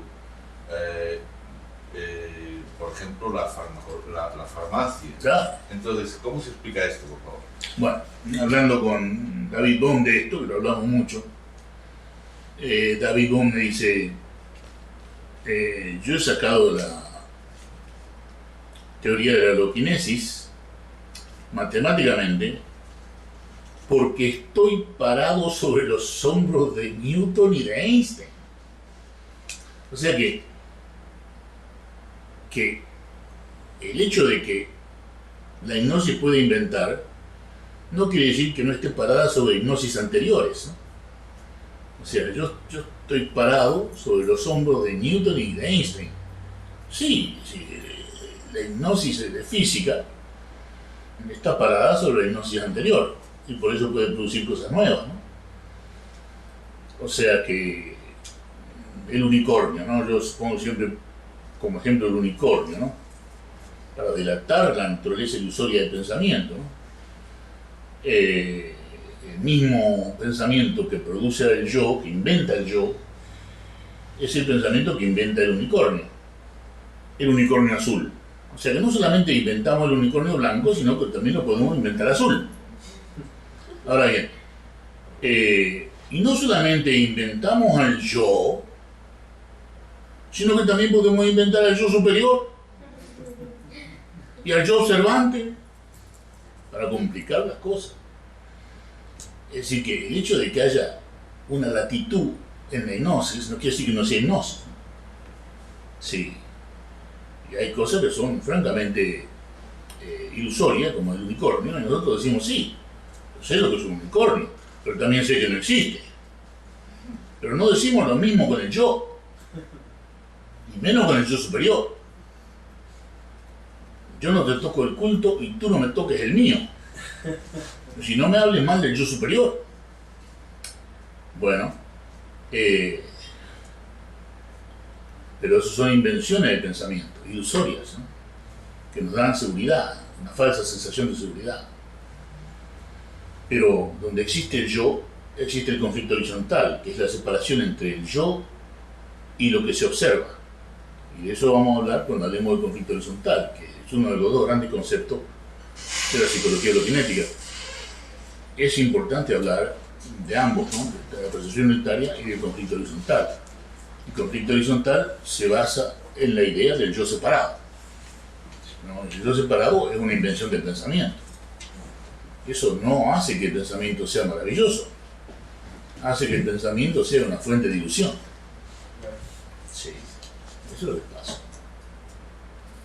Tenemos unos 5 minutos, no sé si quieren agregar algo en Buenos Aires.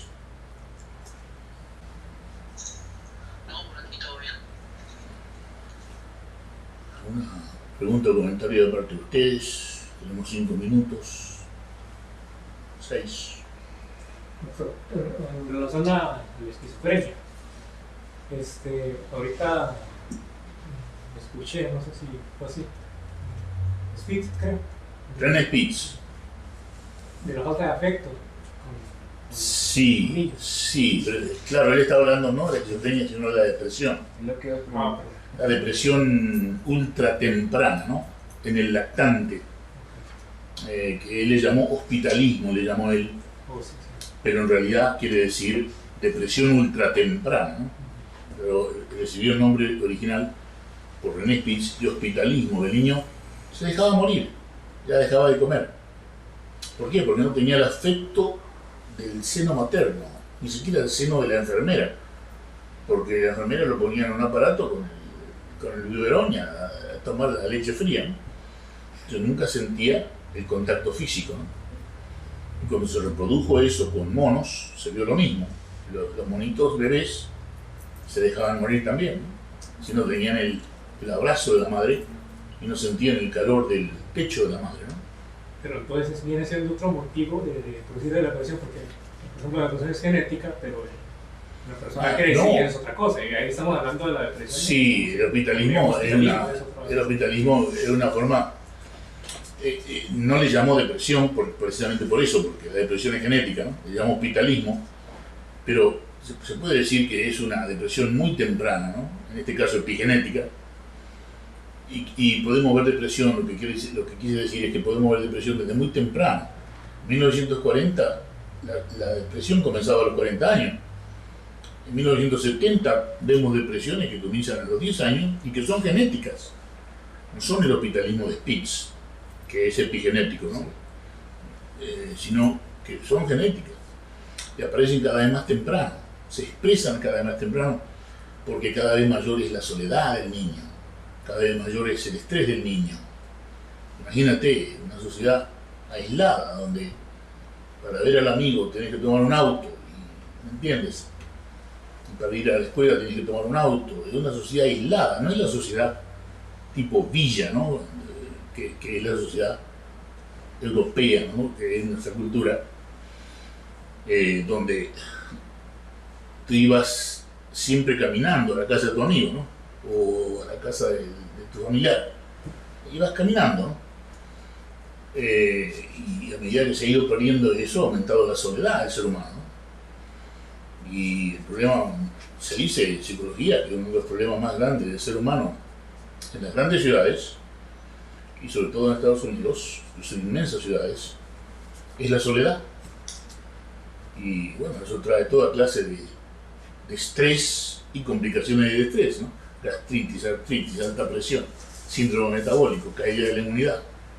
Por eso las grandes epidemias, no digamos el SIDA, las grandes epidemias de gripa, etcétera, etcétera. Y en última instancia la idea suicida del homicida,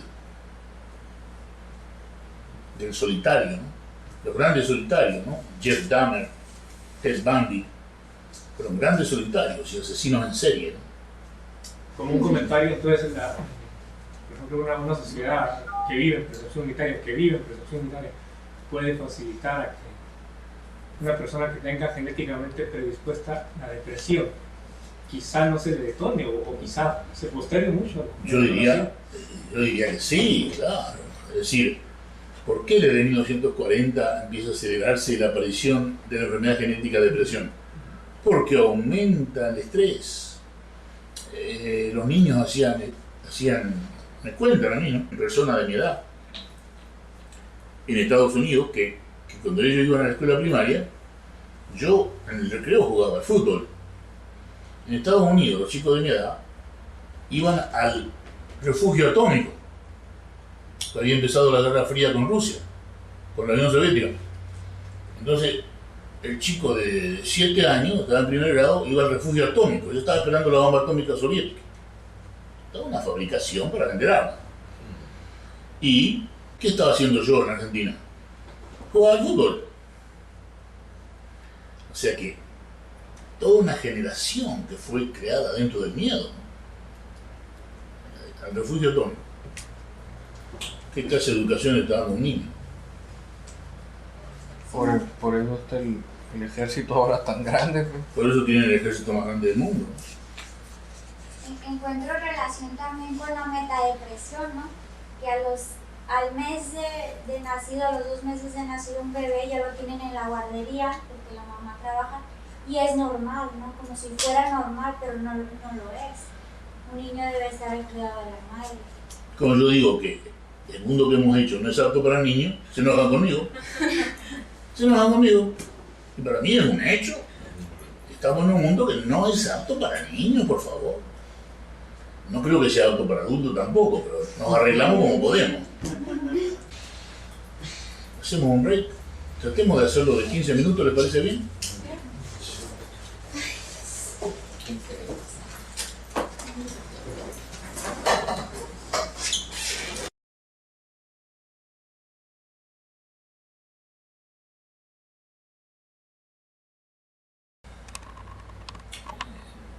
¿Qué otra razón ven ustedes para que comprendamos que estamos hipnotizados? ¿Qué les parece la música como ejemplo de hipnosis? Que uno entra al supermercado, se vuelve loco con la musiquita y sale tarareando la misma musiquita que lo volvió loco. Aposta. ¿Eh? hecho aposta. ¿Aposta qué? Aposta. ¿Qué es eso? Intencionalmente. A propósito. Sí. Por supuesto. Y entonces sale uno con el estribillo de la cancioncilla de ya sea del supermercado o de cualquier lugar, porque ahora la música es ubicua, está en todos lados, uno no se puede escapar de la musiquita. En el supermercado, en la agencia de viajes, ¿dónde? La zapatería, donde sea. En los consultorios. En los consultorios. No hay televisiones. Acá todavía no. Acá podríamos poner a lo mejor un televisor para pasar los videos si es que alguien espera. Lo que pasa es que en el CPH los pacientes no esperan, ¿o sí? No. No esperan. No, Porque el CPH funciona profesionalmente, lo que significa que no está hecho para que el paciente espere. Ni desespere. Ni desespere. No es profesional hacer esperar a un paciente. El profesional tiene que ser puntual. Si no es puntual, no es profesional. Bueno. O sea, acá los pacientes no esperan. Entonces, el olvido de la orden cumplida es también un índice de que el pensamiento es hipnosis. Dime tú, qué sé yo, Goering, ¿por qué eres fascista, no? Por ejemplo. Bueno, porque he pensado que era algo muy bueno. No es por hipnosis. Dime tú por qué eres maometano o católico o protestante o ortodoxo. ¿Por qué perteneces a una de las 5.000 sectas cristianas? ¿Por qué perteneces a una de las 500 sectas budistas? Y siempre va a haber una explicación. Porque se ha olvidado la inducción hipnótica. Y entonces ahora hay que salvar la cara, como dice Verne, y dar una explicación. ¿Por qué estoy hipnotizado? O decir, yo no pertenezco a... Yo no soy fascista. Claro. Claro, yo no soy lo que tú dices. Pero, digamos que nos persigue un estribillo. Eso es hipnosis. Solo el hecho de que estemos repitiendo un estribillo y que no nos deje, es hipnosis. Y la música es la forma más fuerte de hipnosis, más potente. Porque es más potente que la palabra para hipnotizar. Sí. No se escucha música impunemente. No se escucha música impunemente. Yo tengo la anécdota. Muy buena frase. Y es un hecho. Es un hecho. La anécdota cuando fundamos la Academia Internacional de Ciencias de México, RCM, filial México, lo hicimos en Guanajuato y los organizadores de Guanajuato trajeron a un trío de cuerdas del DF, que no recuerdo el nombre, pero ¿tú te acuerdas de eso? Un muy buen trío de cuerdas, cuarteto, de cuerdas del DF, excelente. Y tocaron a Bach, y digo Bach porque es uno de mis favoritos, Sebastián Bach, pero lo que quiero decir es que tocaron música que a uno le gusta escuchar. Ahora, de pronto tocan una pieza que es de autoría del director del cuarteto de cuerdas del DF. Yo me sentí con una angustia tremenda, ¿no? Y después de eso tocaron a Bach. Y yo dije, bueno, qué alivio, tocaron a Bach. Y atrás mío, en una butaca atrás mío, hay un señor que me dice, yo soy el hermano del director, autor de esta pieza, quisiera hablar con él. Digo, con todo gusto. Y entonces lo presentan y le digo, vea, yo me sentí una angustia tan grande cuando usted tocó la pieza tal y tal, que usted hizo en Bulgaria. Sí, lo hice antes de dejar Bulgaria, porque la hice el día que me dejó la mujer de Bulgaria con quien me había enamorado. Y si lo que usted me acaba de decir, él me dice a mí, lo que usted me acaba de decir es el mayor halago que he recibido en mi vida. Claro, porque yo le dije que me sentía yo en la angustia más grande, que él supo transmitir, como hace un buen artista, de una manera excelente. Y era una canción profundamente angustiante, que sale de la angustia del autor. Ahora bien, yo cuando salgo digo, no se puede escuchar música impunemente, o sea, sin castigo. ¿Por qué? Porque si yo canto Luna que se quiebra bajo la tiniebla de mi soledad, no puedo esperar sentirme muy contento cuando termino. ¿Se dan cuenta? Porque me contagia la angustia del autor. Me hipnotiza, no me contagia.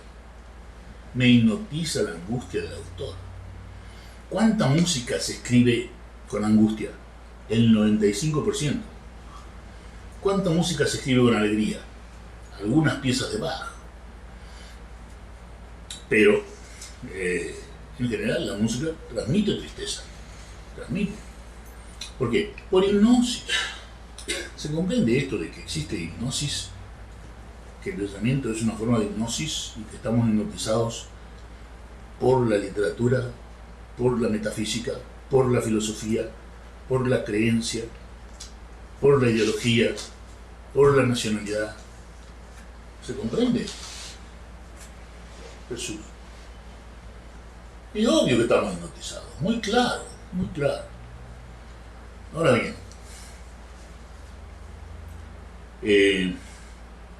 Jeff Dahmer asesinó 18 afroamericanos. Él era blanco. Él era blanco, homosexual, y después de tener relaciones con 18 varones afroamericanos, los mata y se los come. Los mata y se los come. Y guardaba pedazos del cuerpo en la nevera. Lo mataron en la cárcel, lo mató un afroamericano en la cárcel, en el gimnasio. Le tiró una pesa de 500 kilos sobre la cabeza. Eso fue su fin. Pero antes de morir dijo que él nunca quiso ni tener relaciones ni matar.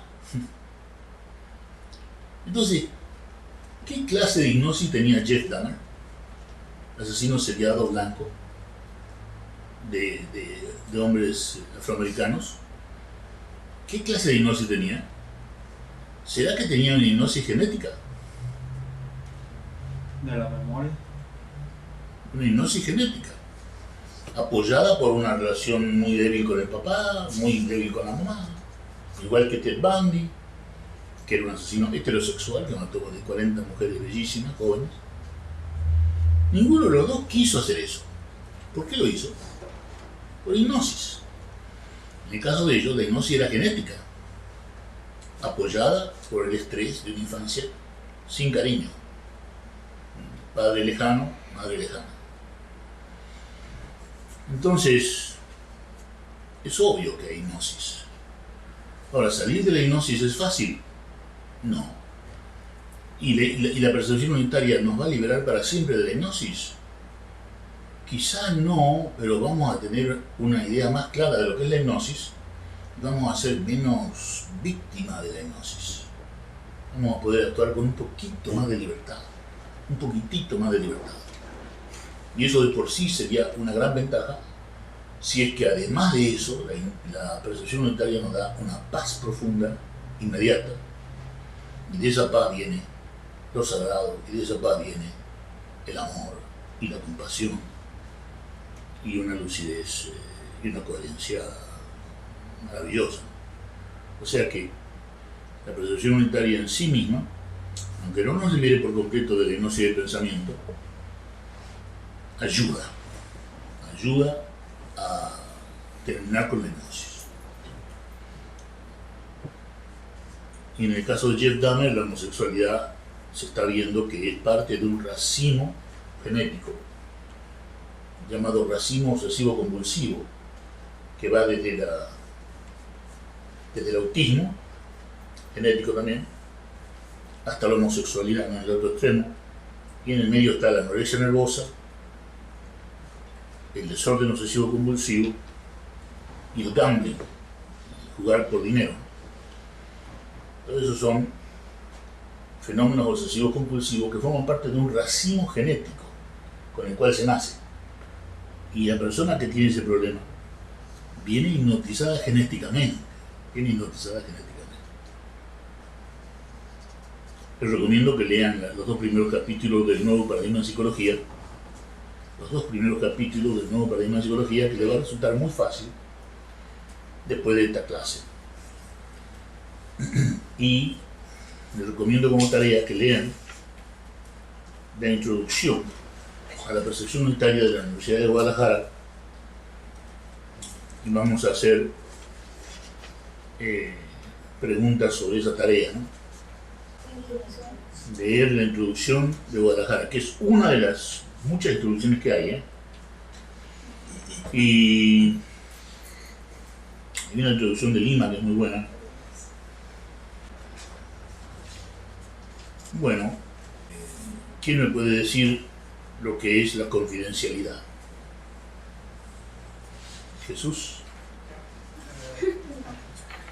La confidencialidad, Que antes se llamaba secreto profesional. el derecho que tiene el paciente con el terapeuta de que lo que se diga en la terapia no va a salir fuera de ese espacio. ¿Y hay alguna excepción?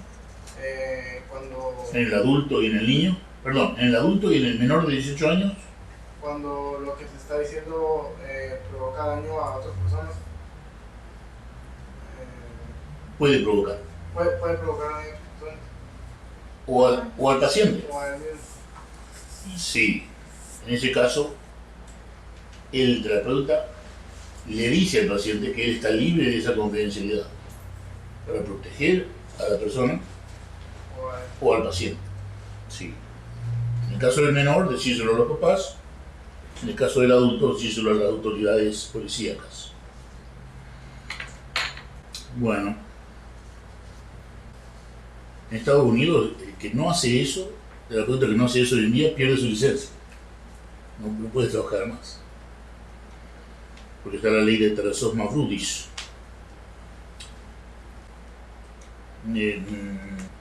Tomemos a Yolanda.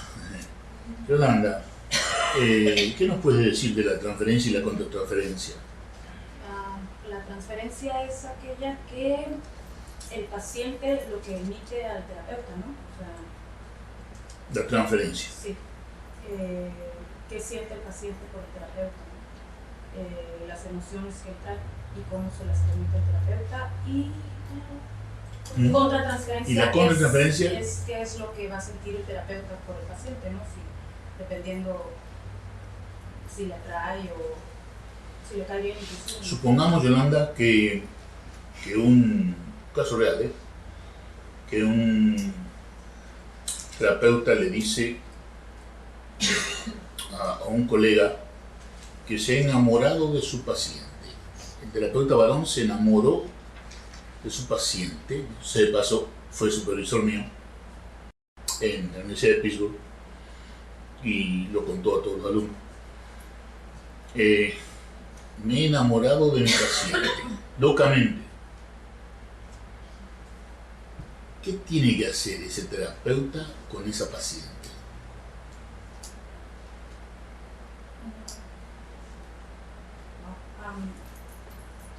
Dejar de ser el terapeuta, ¿no? Claro, pero tiene que hacer otra cosa más. Tiene que referirla a otro colega. Sí, no abandonarla. Dicho sea de paso, él se casó con esta paciente.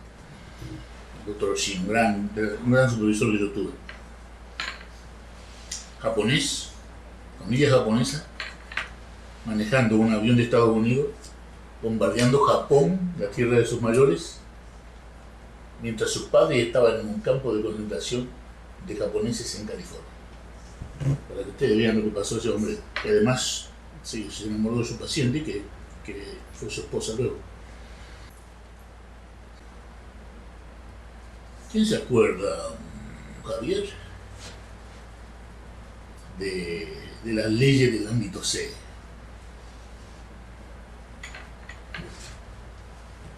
dual. Dual. Lo que significa Bueno, que el pensamiento, la memoria y el yo son duales, ¿no? Lo que significa que. Dame un ejemplo. bueno, la entrada es que esa persona se siente dividido. Dividido de él. Es la palabra, se siente dividido. Sí, el novio que mañana se casa y le dice a su papá, papá, no quiero casarme. El papá le dice, bueno, no puede dejar a esa muchacha un día antes, no puede hacer eso. Y dice, pero es que no quiero casarme. Pero llegaste muy lejos, llegaste al día anterior de la noche. Entonces, hay dualidad allí, también llamada ambivalencia. Claro que la hay. Y se casó. Y al año, él está a solas pensando, quiero estar con ella y no quiero estar con ella. ¿Ocurre con frecuencia? ¿Estás hablando de mí? Bueno, quiero estar con ella y no quiero estar con ella. Es común, claro que es común, porque el pensamiento es así. Por eso que no tenemos que condenar, justificar, ni comparar todo esto, porque son leyes del pensamiento que es dual. Quiero y no quiero. Quiero y no quiero. Quiero estar con ella y no quiero estar con ella. Me quiero casar y no me quiero casar. Quiero estudiar medicina y no quiero estudiar medicina. Qué hermosa la arquitectura, porque uno es creativo. La medicina no nos va a permitir ser tan creativo, etcétera, etcétera, etcétera. La dualidad nos persigue desde el nacimiento hasta la muerte, porque es una de las leyes del pensamiento. Una de las leyes del pensamiento. Dualidad. ¿Qué otra ley? Cíclico. Ciclismo. Se repite el mismo pensamiento. Se repite. ¿Por qué me habrá dicho así? ¿Qué se cree que soy? Y ahora, y dentro de 5 minutos, y dentro de 10 minutos. Y se repite, y se repite. Y cuando se ven la pelea física, o la ruptura de la pareja, o etcétera, etcétera, etcétera, provocado por la dualidad del pensamiento que no se vio. Es hipnótico, ya no lo ves. Tienes que estar en percepción unitaria para ver todo ese proceso del pensamiento. Dualidad, repetición cíclica.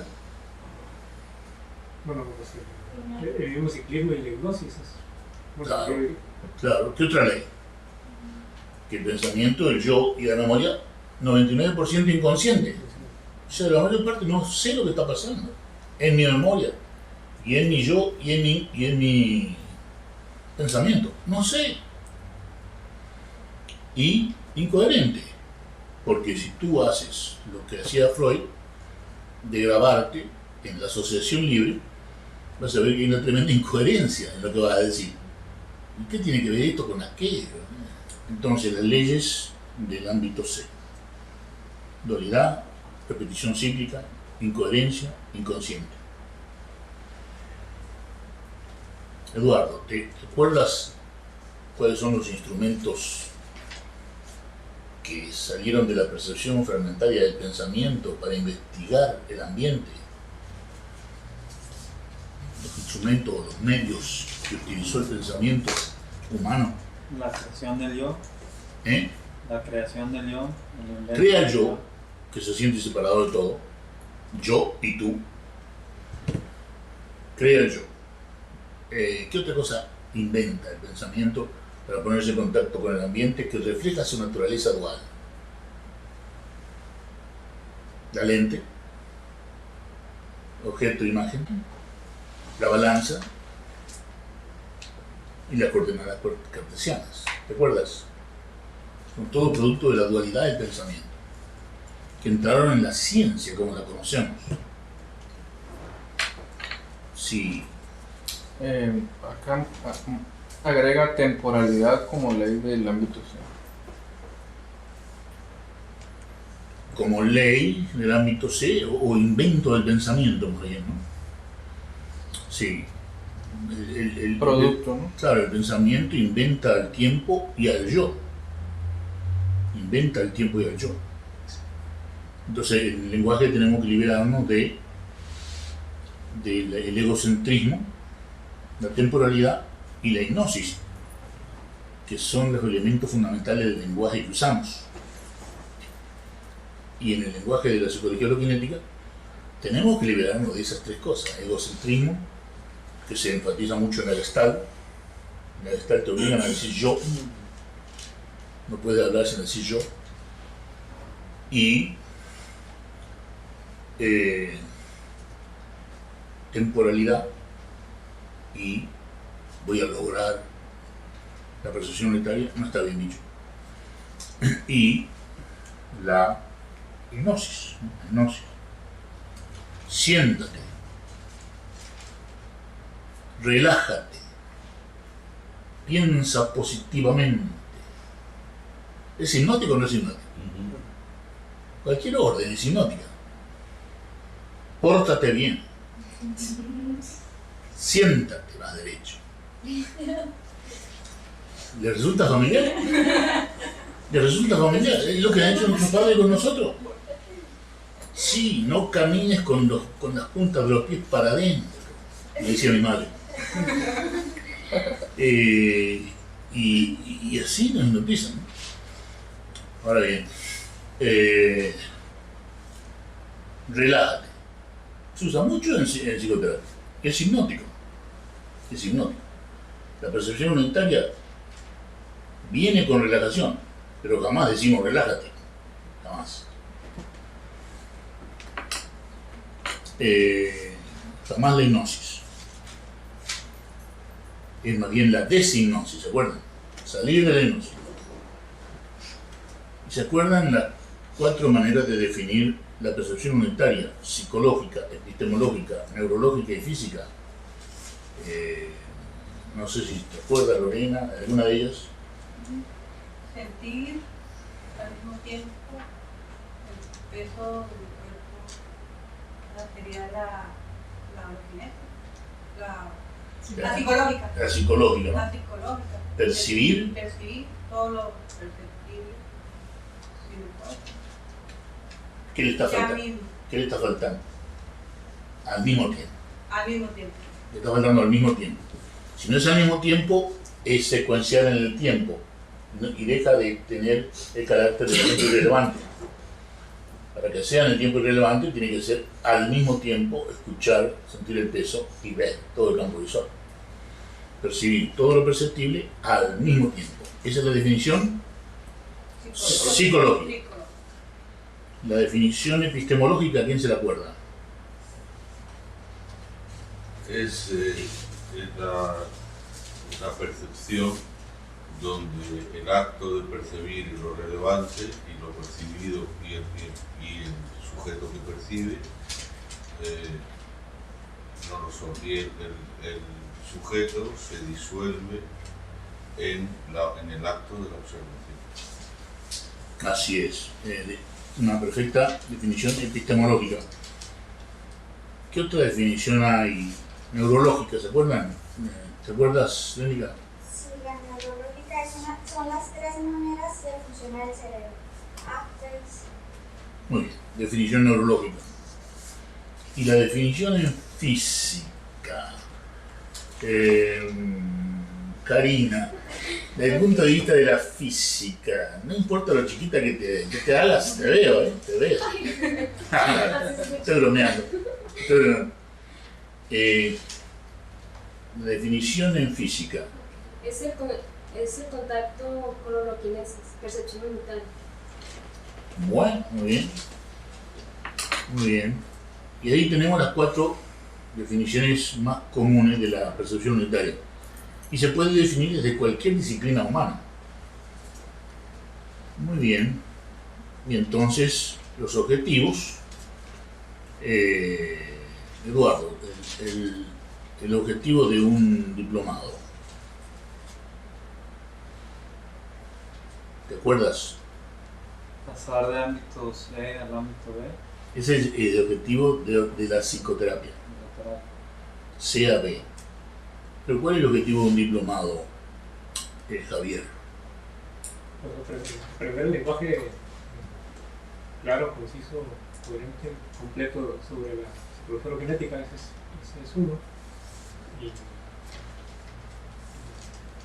Y leer la obra escrita, la invitación a leer la obra escrita. Facilitar el interés y el estudio de la obra escrita. Sí, el objetivo de la psicoterapia, segunda vez te lo pregunto, es ayudar a que el paciente intente la percepción unitaria y a liberarse de conflicto al que le lleva. Pasar de C a B. Y el examen, muchas veces nos dicen, ¿para qué toman examen? ¿Te acuerdas tú, Jesús, de para qué tomamos examen? Para saber si la persona puede transmitir bien el mensaje de lo que es la percepción unitaria. Muy bien, muy bien. ¿Es para saber si está en percepción unitaria la persona? No. Bueno, volvemos a Eduardo. Eduardo, ¿te acuerdas los 4 diagnósticos que no se benefician de la percepción unitaria? Diagnóstico del DS. El retardo mental, la esquizofrenia, no recuerdo los otros dos. Déficit de atención. ¿Javier? ¿La depresión? Muy bien. ¿Depresión? Sí, bipolaridad. Depresión y bipolaridad, que la bipolaridad es una forma de depresión. Se puede decir depresión unipolar o bipolar. ¿Con qué calificación? Sin tratamiento médico, sin claro. Con tratamiento y durmiendo bien, puede tomar la persona. Muy bien. Rubén, bueno, una de las aclaraciones que cada lugar hacerse en esta pregunta es de que no se benefician directamente con la terapia, sino... No se benefician, muy bien dice Blanca, directamente el paciente, pero la percepción unitaria le va a hacer muy bien a la familia, que se va a sentir en paz, y el paciente se va a sentir mucho mejor en una familia en paz, en percepción unitaria, que en una familia desesperada, como está la familia del esquizofrénico, o del niño con déficit de atención que lleva el divorcio de la pareja, o del niño retardado, ¿no? Que vive una familia desesperada. La familia en paz va a favorecer también al paciente, de manera indirecta, ¿no? Eso es lo que quisiera decir. Sí, así es, Blanca. Gracias a ti. ¿Puedes decirnos cuál fue la intención o intenciones para crear el manual de diagnóstico de estadística, ya sea del 1, 2, 3, 4 y el que viene 5? Bueno, facilitar el diagnóstico de los trastornos mentales con el objeto de que personas no profesionales pudieran efectuar ese diagnóstico, lo cual permitiría abordar el problema del aumento de sus trastornos dramáticos en la segunda parte del siglo XX. Sí. ¿Qué tiene el DSM-4? Que es realmente una ventaja y que es algo que ha sido un progreso en el diagnóstico de Ignacio. Que es, o sea, que no sigue ninguna disciplina determinada, que es ateórico, sin teoría. ¿Y qué más? Que tiene, ¿puedes repetir la pregunta? ¿Cuál es la gran ventaja que tiene, que no tenían otros diagnósticos y que ahora sí tiene el DSM-4? Que es ateórico y que puede diagnosticar un no profesional. Un no profesional, que puede ser ventaja o desventaja. Sí. Pero hay una cosa que es pura ventaja. Que ayuda a ver el estado del paciente en el transcurso, por ejemplo, de un año acá, ¿no? Puede ver cómo está el paciente. ¿Y cómo se logra eso que tú acabas de decir? Por el diagnóstico en 5S. Diagnóstico en 5 ejes, claro. ¿Eso ibas a decir? Es el diagnóstico en 5 ejes. Es una ventaja muy grande, ¿no? Eje 1, esquizofrenia. Eje 2, ningún diagnóstico, porque es personalidad y es retardo. Eje 3, si no tiene ningún problema físico, ningún diagnóstico. Puede ser diabético, puede ser artrítico, hay que ponerlo. Eje 4, bueno, tiene estrés de cuánto? De 5, porque tiene esquizofrenia. Del 1 al 5, Claro, y el esquizofrénico por el diagnóstico en el 1, en el eje 1, ya sabemos que es 5. Ya saben. Y el último, Menos de 30 en el... si ha sido hospitalizado en el año anterior, menos de 30. Si no ha sido hospitalizado, no más de 40. Sí. ¿Qué pasa en Estados Unidos si uno le pone más de 40? ¿Se acuerdan? El Estado no paga su tratamiento. El Estado no paga beneficios. Sí. Muy bien. Cuando B funciona, C está inactivo. ¿Qué creen ustedes? No. Está por lo menos funcionando inconscientemente. Y está inventando imágenes, que es su función. C está inventando imágenes mientras B funciona. Ahora, si B se da cuenta de alguna de esas imágenes, de gente que me dice, tú sabes, Rubén, cuando yo intento la percepción unitaria, siento calor en el brazo izquierdo y de pronto luces amarillas que aparecen en el lado derecho del espacio. ¿Qué pasó?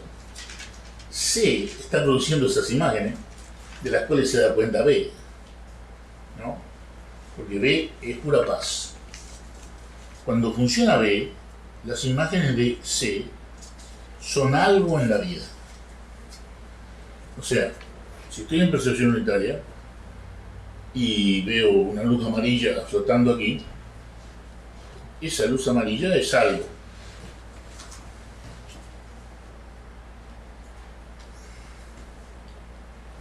Pero si no estoy en percepción unitaria y aparece una luz amarilla aquí, esa es mi vida. ¿Se dan cuenta? Esa ilusión es mi vida. Y eso puede ser la filosofía, puede ser la música, puede ser la literatura, puede ser el arte, puede ser la filosofía, la ideología, la creencia, el nacionalismo, etc. Eso que ha inventado el pensamiento es todo lo que es mi vida sin percepción unitaria. Pero si estoy en percepción unitaria y acá aparece una luz amarilla, es una cosa más de todo lo que estoy percibiendo. No me dejo arrastrar por esta luz amarilla, ¿me comprenden? Quiere decir que cuando no funciona la percepción unitaria, las imágenes del pensamiento y la memoria, y el yo, son la vida. ¿Qué clase de vida? Vida imaginaria, con todo el pasado personal y colectivo a cuestas. No es la vida verdadera, es la vida imaginaria, con todo mi pasado y el pasado de la humanidad. Y eso lo decía Jung, ¿no? El inconsciente colectivo y el consciente colectivo. Doctor, hay un comentario en relación ahorita de cuando se mencionaba que la música, por sus características, era hipnótica. ¿Tú qué dices? Sí, sí, y lo que quería comentar era de cómo refuerza ese inconsciente colectivo. No.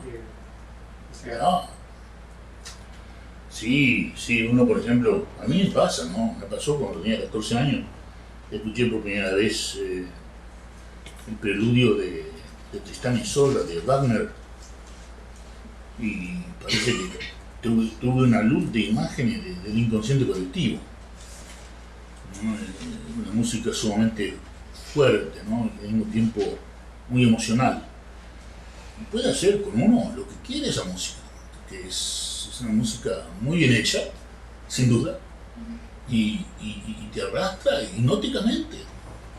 Yo ya empecé con las imágenes del inconsciente colectivo que yo nunca había tenido, en ese preludio del que está en Isolda, ¿no? Que fue la primera vez que yo lloré escuchando música. Y me acuerdo que mi madre pasa y me dice, ¿qué te está pasando? Le digo, escucha nada más. Mi madre se fue enojada y le digo, ¿por qué te enojaste? ¿Tú no sabes que Wagner era un fascista? No. ¿Sí? Sí. No solo tristeza, también guerra como el himno nacional, drogas, vandalismo. El sonoro rugir del cañón. Yo no me quiero meter con los himnos de otras naciones. No, pero obviamente, ¿no? ¿Qué son los himnos? Son canciones de guerra. En Argentina hoy mortal es el grito cerrado, libertad, libertad, libertad.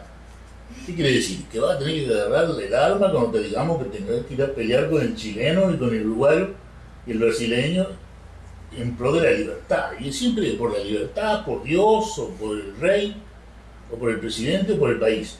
Siempre hay una razón para ir a matar a otro. Y está en el himno, por supuesto. Sí, y si no creemos en la hipnosis con todos estos ejemplos, no creemos más en la hipnosis. Entonces, esto es importante, ¿no? Cuando B funciona, C está, aunque esté funcionando la percepción unitaria, no creamos que C está calladito. Sigue produciendo imágenes. Y hay que ver esas imágenes mientras uno escucha todo el sonido. Y esas imágenes en percepción unitarias son algo más en la vida, no es toda la vida nuestra. ¿Qué es lo que pasa cuando no hay percepción unitaria? Y las imágenes esas son nuestra vida porque son la hipnosis y nos arrastran a la guerra, a la división, al miedo, a la rabia, a la tristeza, a los celos, todas las cosas que hacen en la vida del ser humano dificilísimo. Sí. Ahora bien, yo estoy en India, ¿no? Ahora vamos a hacer un ejercicio. Ustedes son yo, ¿no? Ustedes son Rubén, ¿no? Y yo voy a India y doy una charla en la India que yo me sentí muy importante porque la gente se arrodillaba frente a mí y me tocaba las rodillas, que es una cosa muy hindú esa, ¿no? La adoración.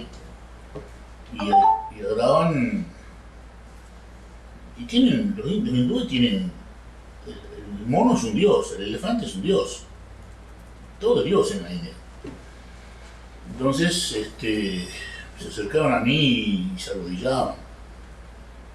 Y yo doy la conferencia y uno de ellos me pregunta, ¿y por qué usted no habla de la respiración? Que en la India es muy importante, todos los gurús enseñan la técnica de respiración, ¿no? Dejemos el pranayama del yoga, distintas técnicas de respiración. Si ustedes hubieran sido Rubén, ¿qué hubieran contestado? Por ejemplo, Javier, ¿qué hubieras contestado? ¿Por qué no habla la psicología y la epinética de la respiración? ¿Qué hubieras contestado tú? Porque el fundamento de la psicología y la epinética está en el intento de la percepción unitaria, no en algo que está regulado por el natural por el sistema nervioso, como es la respiración, o sea, esa ocurre. Pero te pueden decir, sí, pero la respiración es parte del sistema nervioso.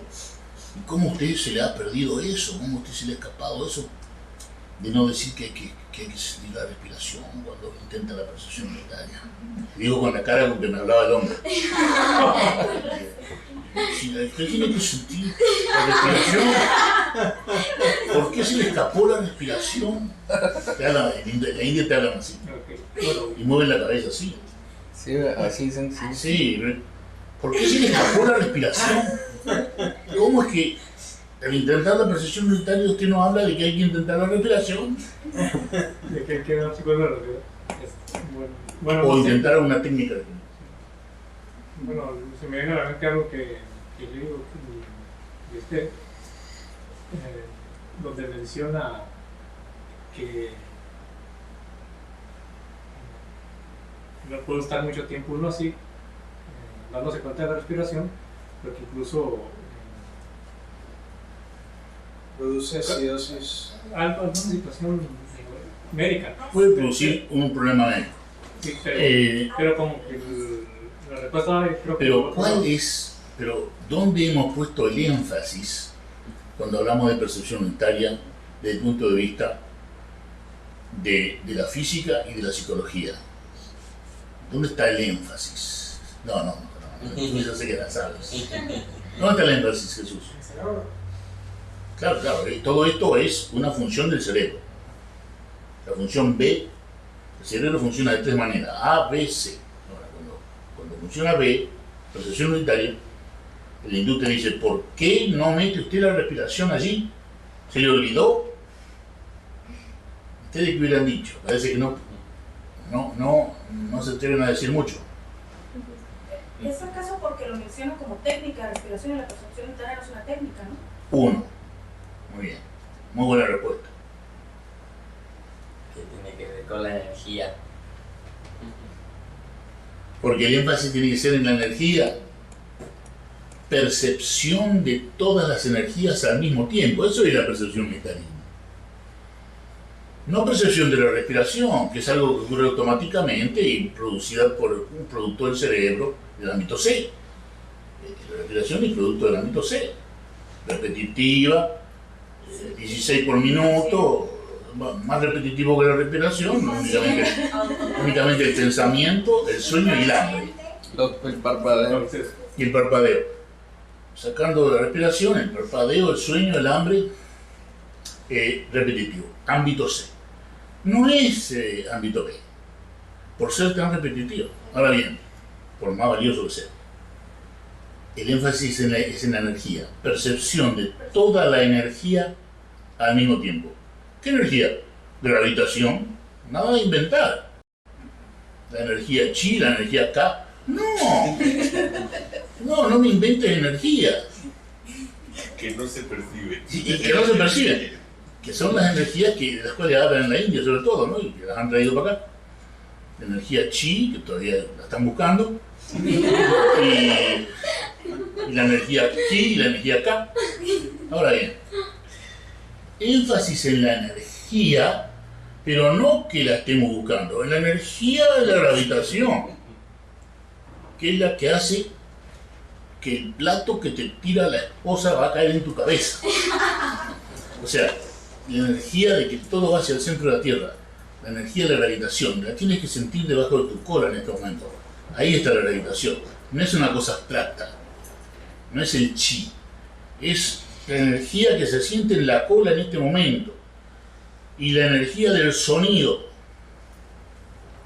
que es ese automóvil o eso, lo que esté pasando por ahí. Al mismo tiempo que siento el peso, y al mismo tiempo la luz, la energía electromagnética, bendita, que me permite el contacto a la distancia con el campo visual. Como decía Ignacio, ¿no? Esa luz que trae toda la información del universo y que se percibe junto con el peso y con el sonido. Y la paz. El énfasis está en la energía, no en la respiración. Respiración, bye, bye, baby. ¿Por qué? ¿Por qué? Porque es del ámbito C, repetitivo y cíclico.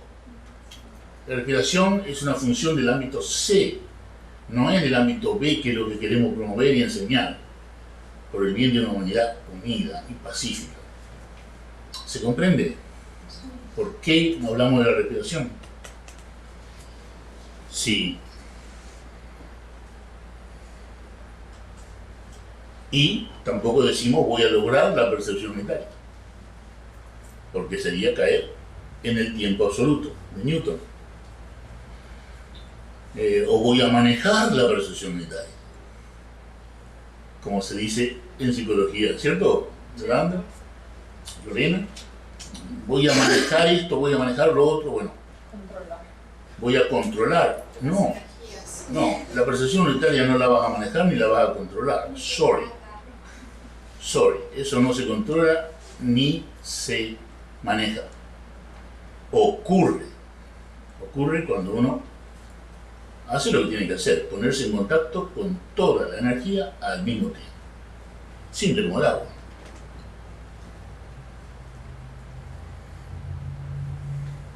Y, doctor, yo cuando intento la percepción unitaria no puedo dejar de pensar en mi esposa que me dejó. Y me dejó por un hombre que es mucho peor que yo. Yo soy dueño de una fábrica y él es un bicicletero que anda ganándose la vida como pintor. Mi mujer me dejó por ese hombre. No puedo dejar de pensar en eso. Yo intento la percepción unitaria, escucho el sonido y me viene el pensamiento de matar a mi mujer porque se fue con ese hombre. ¿Qué le dicen ustedes?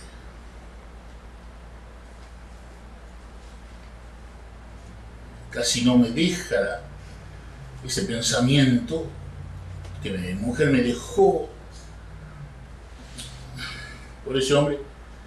No puedo escuchar el sonido a veces siquiera. Entonces la contestación es esta. Si se trata de percibir todo lo perceptible al mismo tiempo, en la definición está la respuesta. Cuando tenga duda, vuelva a la definición, porque ahí está la respuesta. La definición psicológica. Percibir todo lo perceptible al mismo tiempo. Usted está percibiendo el sonido, el peso, la luz, todo el campo visual, al mismo tiempo. Al mismo tiempo. De pronto viene un pensamiento cualquiera. Tengo que comprar banana, tengo que matar al bicicletero, lo que sea. Lo que sea, el pensamiento que sea. ¿Ese pensamiento es parte de lo perceptible o no? Sí. Claro. Entonces, ¿cómo percibo ese pensamiento? Como parte de lo perceptible, como si fuera un sonido más, como si fuera un color más, como si fuera como algo perceptible más. Y entonces, escucho el sonido, siento el peso, el bicicletero hijo de la... Sonido, peso, ese es el sonido y el peso percibido honestamente, profundamente, con honestidad perceptual, que es la base de toda honestidad. La honestidad perceptual, de realmente escuchar, no pensar en escuchar, realmente sentir el peso, no pensar en sentir el peso. Y el recuerdo de ese hombre, al mismo tiempo, ese recuerdo tiene menos energía y desaparece y vuelve la paz. Y esto se va a repetir, porque el pensamiento es repetitivo. Y el bicicletero va a volver. Y entonces es necesario ser constante con el intento de la percepción mental. Muy importante. Sobre todo cuando hay problemas de ese estilo, que son, en última instancia, homicidas y suicidas. Pero cuando el yo está funcionando y se repite, cuidado. Porque si se repite un pensamiento, ahí está el núcleo del homicida y el suicida que todos tenemos dentro. Entonces, cuidado con los pensamientos que se repiten. Verlo en percepción unitaria.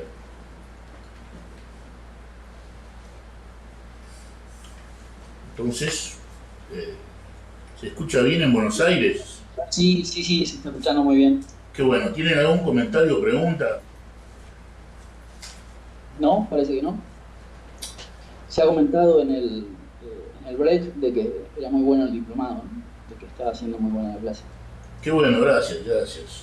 Cualquier comentario para mejorarlo, bienvenido, Y aquí tenemos comentario, pregunta. Se me ocurrió que aquí no enseñar percepción unitaria, también es a la persona que tiene SIDA, que por lo general están a punto ya de morir, ¿no? Y que no están bien de salud. Pero se beneficia a los familiares, ¿no? Igual que... ¿Qué pasa con la persona que tiene SIDA? En el SIDA existe la demencia del SIDA, que es pérdida de la memoria. Entonces, hay una persona que está incapacitada para la percepción unitaria también, por la misma razón que ya he dicho, ¿no? Entonces, hay una pérdida de todas las funciones. ¿Vamos a abandonar a esa persona? No. le decimos a los familiares, ustedes son los que necesitan ayuda, vengan. Es como el niño con déficit de atención. El chico, la versión del papá. Este chico me parece que no es hijo mío. Si fuera hijo mío, no podía ser como es. Yo ya estoy por dejar el hogar y se puede ir, todo mi hogar se puede ir a la... Ustedes saben lo que sigue. La madre, estoy desesperada, no sé qué hacer con el niño. Me duele mucho ver a mi esposo que se aleja cada día más. Me parece que vamos a terminar el divorcio. Y ustedes ven al chico y no lo pueden ver al chico porque el chico está, es como el Espíritu Santo, está en todos los lugares del consultorio. Está así. Se para aquí, se para allá. Entonces, ¿qué hacen ustedes? Usted, señora, y usted, señor, necesitan la ayuda de la percepción mental. Ustedes dos son los que tienen que venir. Y el niño se tiene que tratar con un estimulante. No crea en las farmaquías del evangelio en griego, que no quiere decir farmacia, ¿eh? Cuidado. No sea antimédico, no sea antipsiquiátrico. Trate a ese niño. Tenga la compasión de tratar a ese niño como se debe. Medicación estimulante hasta los 14 años de edad. Y ustedes dos, mamá y papá, no se les vaya a ocurrir dejar esto así. Porque necesitan de la terapia de percepción unitaria, primero para encontrar la paz ustedes, individualmente. Y segundo, ver si es posible salvar el matrimonio. Y tercero, si ustedes no vienen a terapia, o caen en cualquiera de las 32 psicoterapias que lo van a llevar al entretenimiento y la tortura, nada más, ¿qué va a pasar? Que van a terminar divorciados. Y entonces, hagan algo por ustedes mismos, por el niño, que lo va a ver a ustedes más pacífico, y descubran la paz, que está en la percepción unitaria. Vengan, porque la mejor ayuda que ustedes le pueden dar al niño, además de darle la medicina a las 7 de la mañana y al mediodía, nada más, desde los 6 años hasta los 14, nada más, ustedes, la paz. Y esos dos padres podrán salvar o no el matrimonio. En muchos casos sí. Y le van a dar al chico lo que necesita el chico. Paz. Paz. Que solamente viene con la percepción mental. ¿Hay una pregunta sobre esto? Es un tema muy común y muy desgraciado porque la gente lo interpreta mal. Lo interpreta con una actitud antipsiquiátrica, antimédica, antimedicación. Sí. Sería el mismo caso entonces para los alcohólicos y drogadictos, ¿no? Yo, si viene un alcohólico o un drogadicto, acá estamos todos de acuerdo, decirle, vea, ¿usted cuánto tiempo hace que no bebe? Ya hace 2 días. Cuando usted haya pasado 3 meses sin beber alcohol y 3 meses sin tomar la anfetamina, que es el último paciente que ha venido, que tiene el crack, ¿no? Que es una anfetamina presionada, cristalizada, también se llama cristal. Si usted, cuando pasen 3 meses sin crack, o sea, sin cristal, sin anfetamina y sin alcohol, vuelva. Si no pasan 3 meses, usted se va a estar engañando y nosotros no queremos robarle el dinero a usted. Yo podría decirle, venga desde mañana, pero si usted viene mañana, no va a recibir ningún beneficio de nosotros, ni de nadie. Usted tiene que venir aquí después de 3 meses de completa abstinencia y con el cuerpo limpio. Y entonces se va a beneficiar de la percepción unitaria. Esa es la verdad. Nosotros hemos decidido actuar con la verdad. No con el comercio, no con el profit forever, provecho, prestigio y poder. No. Vamos a hacer las cosas bien. Alguna vez se sabrá y nos va a ir mejor que ahora. Eso es lo que yo espero. Eso es lo que tenemos que decirle a un dual diagnosis, una persona que tenga alcoholismo, por ejemplo, una adicción cualquiera, no darle terapia inmediatamente, esperar 3 meses que esté limpio. ¿Por qué? Porque si no, todo lo que le digamos va a caer en la adicción, ¿no? Va a ser un motivo más para volver al alcohol o a la droga. Entonces no, 3 meses de alivio, 3 meses de abstinencia y vuelva. Porque cualquier cosa que se haga en este momento va a ser robarle el dinero a usted. Eso lo decimos, así se lo digo yo. No quiero robarle su dinero. Venga dentro de 3 meses como que esté limpio. Sí. ¿Y con pacientes autistas? No, ahí diferente. Ahí otro caso donde papá y mamá, primera terapia papá y mamá. Y darle nociones conductuales, ahí sí, nociones conductuales, porque la terapia conductual de tipo skinneriano, digamos, ¿no? ¿Dónde funciona más? En el niño con retraso y en el niño autista. ¿Dónde más? En ningún lado más. Ningún lado. Porque en todos los otros casos, la percepción unitaria supera eso 1000 veces. Entonces, hay 2 indicaciones para la terapia conductual: retraso y autismo. Y a los padres, percepción unitaria. ¿Te estoy contestando? Tengo una duda sobre la terapia, de que en realidad la terapia es un acercamiento a la vivencia de la percepción unitaria por el camino del problema personal. O sea, el que se acerca a un taller, y quiero exponerme, seguramente a lo mejor me equivoco, ¿no? El que se acerca a un taller, ¿no? O se acerca a la vivencia, y el que se acerca a la terapia es porque tiene un problema que quiere resolver y por eso acude a resolver el problema. ¿Ha habido alguien que haya sido paciente que haya venido como paciente a una sesión, a sesiones de terapia holokinética, que haya continuado en su vida tomando en serio la percepción unitaria? Yo creo que hay unos cuantos, ¿no? Lamentablemente no tanto como nosotros quisiéramos, pero hay unos cuantos, sí. Que son los que andan bien, ¿no? La primera paciente yo la tomaba en serio. Estaba con una depresión psicótica, el marido ya estaba haciendo la valija y sigue viniendo. La primera paciente que tuvimos, hace 3 años.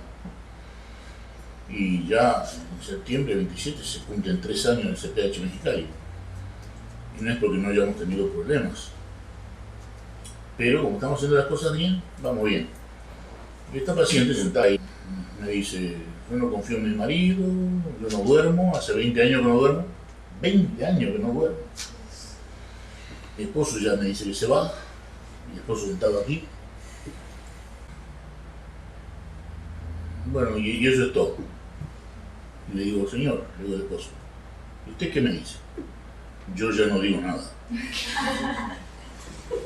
Bueno, pero una ayuda suya, cualquier cosa que usted nos diga va a ser de ayuda, porque a veces el paciente tiene su propia visión. Es cierto que hace 20 años que no duerme. Pregúntele a ellos, doctor, yo no quiero intervenir en esto. Entonces le digo: ¿por qué su esposo, por qué cree usted, señora, que su esposo no quiere intervenir? Y porque es mi enemigo, y por eso yo, cuando puedo, le pego una trompada, una cosa. O sea, ella lo estaba castigando a él todo el día. Bueno, eso fue en 2007. 2010. Vienen como 2 tortolitos, se van como 2 tortolitos. ¿Usted cómo está durmiendo? Como una santa. Dice el marido, con perdón de los santos. Y estoy durmiendo muy bien, doctor, y me siento muy bien. Dice, pero la recomendación que usted le dio de caminar media hora por día no la lleva, dice el marido. Bueno, no, pero eso porque está sobrepeso, tengamos paciencia. Aunque sea 5 minutos camine por día. Tiene que caminar por lo menos 30 minutos, pero empieza con 5 minutos, le digo a ella, ¿no? Pero ella está con mejor ánimo, más energía, se lleva mejor con el marido, duerme después de 20 años sin dormir. ¿La apariencia física? Y la apariencia física No, parece otra persona. Cuando recién vino, daba realmente lástima verla, pero daba lástima verla. Y ahora luce bien, luce como una dama de su edad, ¿no? Que está en los 60, pero luce como una dama de 60 años atractiva, ¿no? Que se cuida su presencia. No, tenemos, en cuanto al tratamiento, no podemos quejarnos cómo nos va, ¿no? Haciendo las cosas como Dios manda, con sinceridad, la percepción monetaria, el medicamento adecuado. Sí. Rubén, una pregunta. ¿Por qué en los casos de depresión no se duerme bien? ¿Por la falta de energía? Esa es muy buena pregunta. Bueno, existen 3 monoaminas: serotonina, dopamina, noradrenalina, ¿no? Que actúan estimulando el cerebro. Y estas 3 monoaminas estimulan todos los centros. El sueño tiene su centro, que es activado por estas 3 monoaminas: serotonina, dopamina, norepinefrina. Y el sueño no actúa, es decir, no te duermes si no están actuando las 3 monoaminas estimulantes de ese centro. El deprimido nace con un gene que hace que las enzimas o fermentos que destruyen las monoaminas estén muy aumentados. Entonces los fermentos del deprimido genético destruyen las monoaminas. Entonces no hay estímulo del cerebro ni del centro del sueño. Con el antidepresivo paramos a los fermentos que destruyen las monoaminas. Entonces las monoaminas naturales del organismo actúan donde tienen que actuar. Mejor sueño, más energía, más concentración, más calma. ¿Te contesté? Sí. Sí. Nos contestas. Ah, tú también tenías la pregunta. No sé si la pregunta de Ignacio se refiere un poco a que un paciente o una persona que tiene el deseo de liberarse de un problema puede interesarse en el deseo o puede transformarse eso en el deseo de liberarse por completo de la condición humana. Bueno, Sí. yo hablé con eso. Yo hablé de eso en Cotacá. Esa es la pregunta. No, la pregunta que yo le hice a Cotacá, ¿no? Que yo estaba tan cansado de todo, porque salí de la Argentina con 100.000 desaparecidos. Y JK decía, la percepción monetaria no la va a tomar en serio nadie que no crea que lo ha perdido todo. Y yo venía demolido de Argentina, y por suerte lo vi aquí en la última enseguida. Recomendado por Viascochea, a quien vi en Puerto Rico, etc. Había sido amigo de la infancia de él, y le mandó una carta de recomendación, y ya que Namuti no daba más entrevistas, pero me dio el 23 de marzo de 1975. Y lo veo, y una de las primeras preguntas fue esta: ¿cómo uno puede en vida liberarse de la condición humana? Y dice él: lo más difícil del deseo es liberarse de desear. Ya veo. Lo más difícil del deseo es liberarse de desear. Entonces, le digo, bueno, ya que hablamos del deseo, liberarse de desear, ¿por qué no hablamos del deseo sexual? Le digo, ¿no? Que a mí siempre me tuvo mal traer, ¿no? Mi juventud y mi vejez. Bueno, vamos a hablar del deseo sexual de forma genérica, ¿no? Y le digo, ¿qué pasa con el deseo sexual? Le digo, ¿qué tiene que hacer uno con el deseo sexual? Que como toda cosa del ámbito sexo, se repite con mayor o menor intensidad, ya sea cotidianamente o lo que sea. Y me dice él, do not, en realidad decir en inglés, ¿no? Porque tiene su poesía en inglés. Dice, do not express and do not repress. ¿Qué quiere decir? No lo exprese ni lo reprima. Y yo le digo, eso es imposible, ¿cómo se puede hacer una cosa así? O lo expreso o no lo expreso. ¿Y lo reprimo o no lo reprimo? No, dice. Y si intente esto, dice. No lo exprese ni lo reprima. Bueno. Entonces, bueno, estoy en un hotel de Chile y dando un seminario, ¿no? Y yo estaba casado con Cecilia, estaba solo en el hotel y aparece el famoso deseo sexual, claro. Y venía con intensidad. Entonces me acordé que una moto, ¿no? Do not express, do not repress. No exprese ni reprima, no exprese. No exprese quiere decir que no puedo llamar a una prostituta, que no puedo masturbarme, que no puedo expresarlo, no lo exprese. Ahora, no lo reprima, entonces ¿qué hago? No lo expreso, no lo reprimo. No lo expreso, muy bien. Ahora, ¿cómo hago para no reprimirlo? Percepción unitaria. Sonido, peso, campo visual, y veo el deseo. Intenso. Sonido. Se me olvidó el sonido, otra vez. Sonido, peso. Estaban los perros en Santiago ladrando. Yo estaba viendo el deseo. Sonido, peso, campo visual, deseo. Los perros de Santiago, ¿no?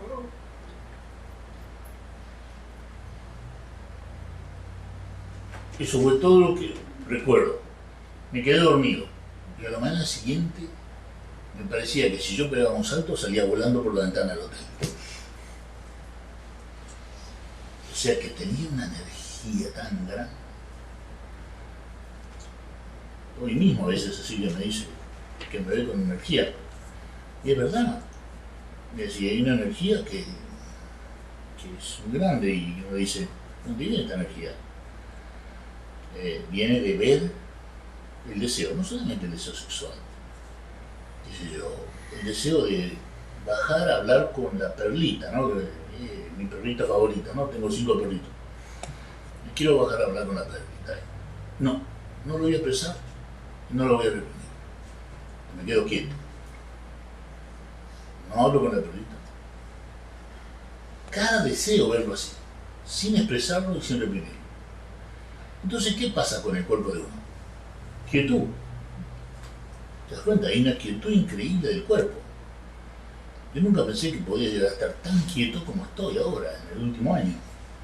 Una quietud que espero que esto no lo vea nunca mi cardiólogo, porque él me dice que tiene que caminar 1 hora por día.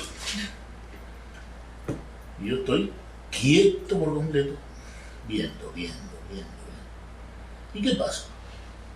Me voy a acostar y me despierto con una energía a las 5 de la mañana y abordo los emails. A las 8 de la mañana terminé una parte, porque vienen varias partes del trabajo que yo hago en la computadora, que también estoy en traducción, corrección del DPI, etc. Y siento una tremenda energía. Una energía que parece que uno sintiera que va a volar sin mover los brazos. Y eso es el éxtasis de la percepción mental. Es el éxtasis de la energía, que yo no lo cambio por nada, ¿no? Y pienso, lo que diría, si usted sigue así, que a veces me dice Papá Noel, ¿no? Si usted sigue así, Papá Noel va a terminar muerto.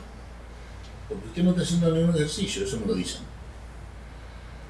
Y yo lo que me contesto es, yo quiero esta quietud, amo esta quietud de la percepción unitaria, que es pura percepción unitaria, pura energía, es el éxtasis de la existencia, no lo cambio por nada, Yo por eso los invito a que de vez en cuando intenten, que está casado, bueno, verle la expresión, ¿no?, al sexo. Y el que no está casado, que intente no expresar ni reprimir. mientras escucha todo el sonido. No expresar el deseo sexual y no reprimirlo, o sea, verlo en percepción unitaria mientras escucha el sonido uno, ver el deseo, ¿no? Y vean ustedes lo que pasa, ¿no? Vean ustedes lo que pasa. Cuando Krishnamurti me dice, ¿para qué la percepción unitaria? Le digo yo, ¿para qué tengo que escuchar? Hágalo y vea lo que pasa, y ustedes van a ver lo que pasa igual que yo. Es decir, es algo intransferible por su belleza, por su energía, la tremenda paz, una quietud donde no se mueve nada del cuerpo, únicamente que haya viento y se mueve el cabello, pero no se mueve nada del cuerpo. Y esa paz, esa éxtasis, ese contento por nada, la vida, esa es la esencia de la vida verdadera, la esencia de la vida bella. Por eso yo no quiero hablar de otra cosa más que esto, porque creo que es lo más importante de la vida. Con respecto al deseo, no expresar y no reprimir mientras actúa la percepción unitaria. Muy importante, muy importante. Por lo menos como alternativa a la expresión,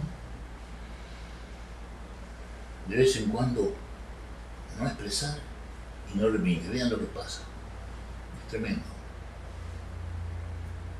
Sí. No sé si está relacionado con lo que tú querías decir del deseo. Todo esto empezó cuando tú hablaste del deseo. ¿Y deja de aparecer el deseo? No. Lamentablemente no, pero si uno lo ve siempre así, la energía aumenta enormemente. Es una energía que puede quitar el sueño. Puede quitar el sueño, una energía tremenda, tremenda. Esto trae otro punto que se ha hablado antes, que decía, B es pura paz. Entonces, cuesta comprender que la mente humana pueda abarcar la paz cuando hay tristeza, rabia o deseo a la vez. Esto es algo es difícil de comprender. Pero yo dije, una píldora difícil de tragar, ¿no? Pero es así. Es, por ejemplo, lo que me pasó a mí con la tristeza, que salgo de la Argentina con 7 amigos desaparecidos, de los 100.000 desaparecidos que hubo, y yo salí demolido emocionalmente y fui viendo, Krishnamurti me dice, no se le ocurra escapar, como yo les cuento, que me está matando la tristeza. Yo le dije, mi nombre no es Rubén Ernesto Fernández González, mi nombre es Rabia, le dije. Ah, dice, por fin alguien que no viene con una máscara de santo, ¿no? Dice, bueno, dice, su sinceridad lo va a salvar, dice. Y también le digo, soy tristeza, ¿no? Soy rabia y soy tristeza, le dije, ¿no? Entonces me dice, no se le vaya a ocurrir escapar. La primera cosa que me dijo. Digo, ¿de qué? ¿Escapar de qué? De esa rabia y de esa tristeza. Porque no se crea que está separada la tristeza y la rabia. No se crea que la tristeza es diferente a la rabia. La rabia y la tristeza es la misma cosa con distinto nombre, visto desde un ángulo diferente, pero es la misma cosa. Y no se le ocurre escapar, o sea, ir al cine, el vino, la cerveza, el sexo. No se te ocurre escapar de esa rabia y de esa tristeza. Y esa noche que me liberé, ¿no? Iba caminando por Hanford, California, una caminata que yo hacía de 2 horas, ¿no? Ahora no estoy caminando nada, ¿no? Pero yo caminaba habitualmente 2 horas cada noche. Y iba caminando y de pronto escuché los grillos de la calle, ¿no? Era verano, los grillos, todos esos grillos. Y me di cuenta de lo que era la percepción unitaria profunda, y hasta ahora no ha vuelto a aparecer la tristeza que me estaba matando. Yo pensé que me iba a matar de un infarto, la tristeza que yo traje de la Argentina. Ese día desapareció, 21 de junio del 78, desapareció. Hay que tomar esto en serio, porque cuando Krishnamurti te dice, hágalo y vea lo que pasa, No te dice lo que... A mí no me dijo lo que pasa, porque si me decía lo que pasaba, yo me iba a enojar con él y me iba a ir. Lo hubiera considerado un charlatán. Por eso, lo que yo le estoy diciendo es poco, comparado con lo que pasa. Yo le estoy diciendo poco de lo que pasa. Tómenlo en serio, tómenlo en serio. Porque se puede ver en el deseo, se puede ver en la tristeza, se puede ver en la rabia, pero sobre todo en la tristeza y en el deseo, verlo, percepción unitaria, verlo. Muy importante. Porque claro, aumenta la energía. Usted puede hacer más cosas. Sí, el año pasado escribí 4 libros, además de llevar el DPI, además de traducir 23 libros al inglés. Yo tengo que revisarlo. Se pueden hacer muchas cosas con esa energía. Y también se puede no hacer nada, que es algo que estoy aprendiendo. De quedarse completamente quieto, gozando de la energía y del gozo por nada, ¿no? De una vida que no tiene nada de imaginario, no hay ninguna imaginación, ningún unicornio azul, ningún producto de una canción, nada. Es la belleza de la vida verdadera, no imaginaria. Quietud, su paz, su amor, eso es lo que lo mantiene a uno con energía. Tómenlo en serio, realmente esto es muy importante lo que estamos diciendo. No es un cuento tibetano.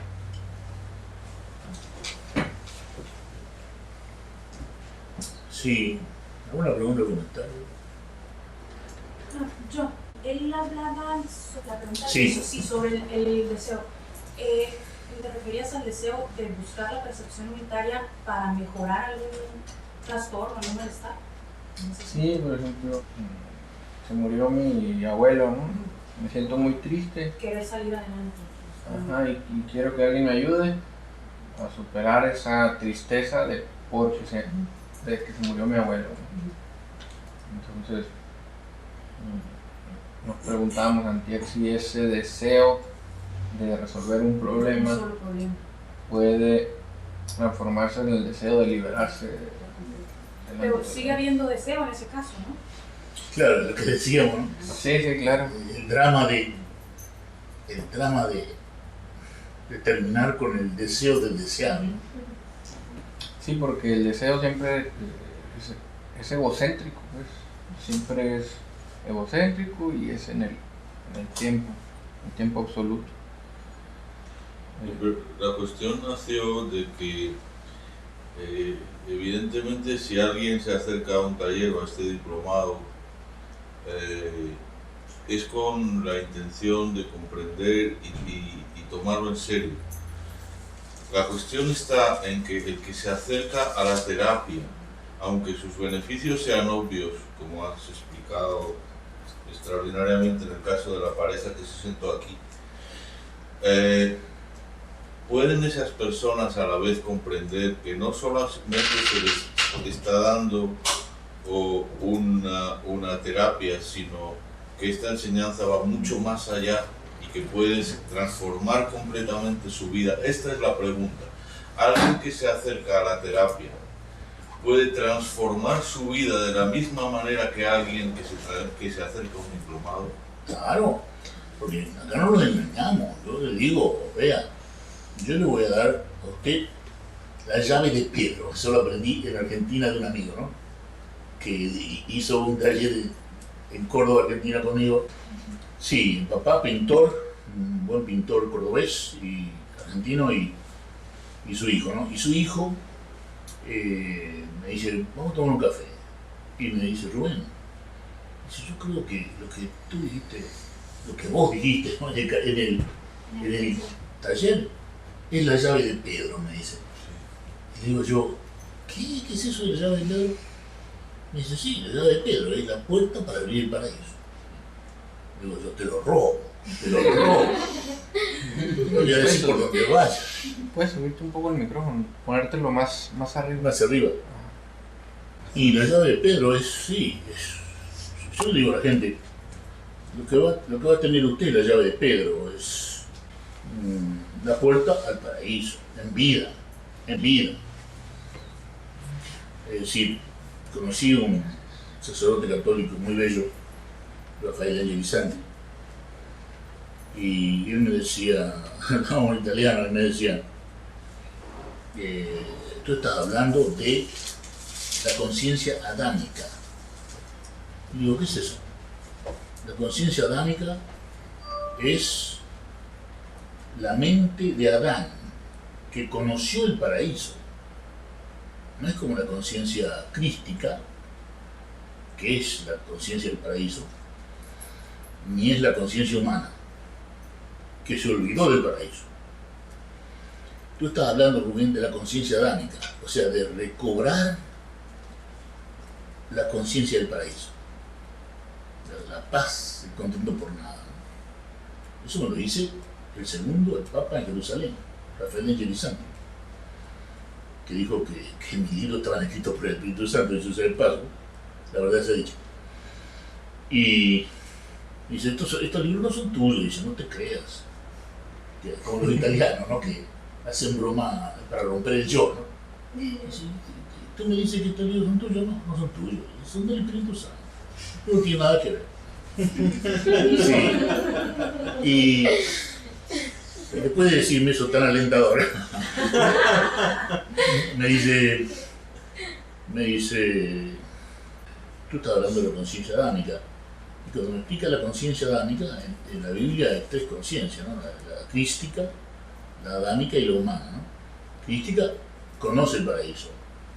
Adámica recuerda el paraíso, porque ya lo echaron, ¿no? Y la humana se olvidó del paraíso. Ya no tiene ninguna idea de lo que es.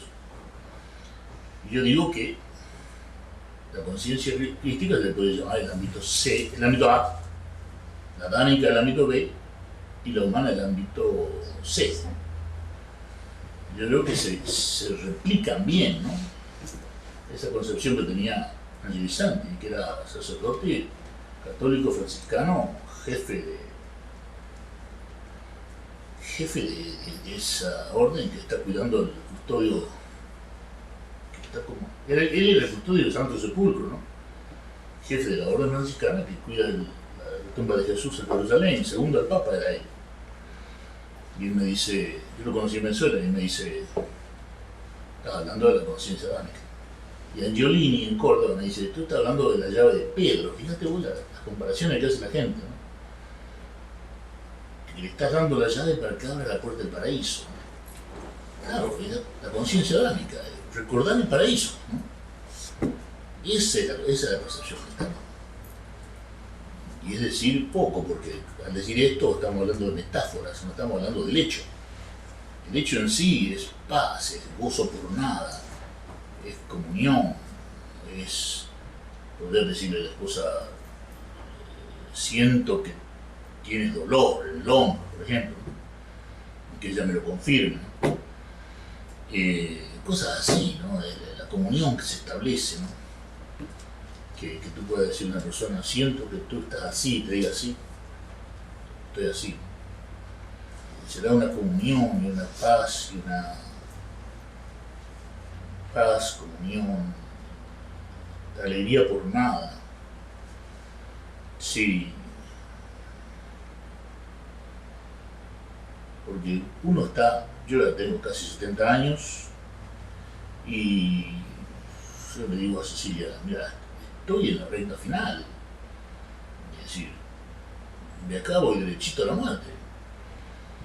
Le digo, pero el contento por nada y la energía no desaparece. La comunión no desaparece. Y es gracias a la percepción unitaria. ¿Y tengo algún miedo de morir? Ninguno. ¿Por qué? Yo creo que porque está uno viviendo la vida verdadera, no imaginaria, ¿no? Es decir, uno está completamente aquí gozando de la vida, en paz, en toda la comunión posible, que a veces yo siento que si no hay comunión es porque a uno no le permiten la comunión. Porque si el que está entendiendo esto y lo vive, se va a encontrar con que cuando se quiere acercar le ponen una muralla. Eso también es verdad. Entonces, porque cuando uno se acerca, qué sé yo, eso me lo dijo una muchacha en Argentina, ¿no? Me dijo, usted es cáustico, me dijo. Usted quema, ¿no? Cáustico quiere decir que quema. Holocausto quiere decir quemar por completo. Me dice, usted es cáustico. ¿Por qué? Y porque las cosas que dice, qué sé yo, que no hay que tener hijos. Le digo, yo no digo que no hay que tener hijos. Le digo que el mundo no es apto para niños. Bueno, eso es cáustico. Bueno, pero es la verdad como yo la veo. ¿Qué otra cosa es cáustica? ¿Qué sé yo? El otro día me dijo usted que yo no quiero ver. Y le digo, ella me dijo, usted me dijo, Rubén, la vez pasada, de que yo no quiero ver. Y le digo, bueno, y lo vuelvo a repetir, tú no quieres ver. Cuando quieras ver, yo voy a dejar de ser cáustico. Y lo que te digo son hechos. Esto es una hoja blanca que tiene una letra negra. Si eso es cáustico, porque hay un problema en ti. Y esto es una hoja blanca, ¿no? Y si te enojas por eso, es porque no quieres ver. Pero mira a ver si es una hoja blanca o no. Lo único que te pido es que mires.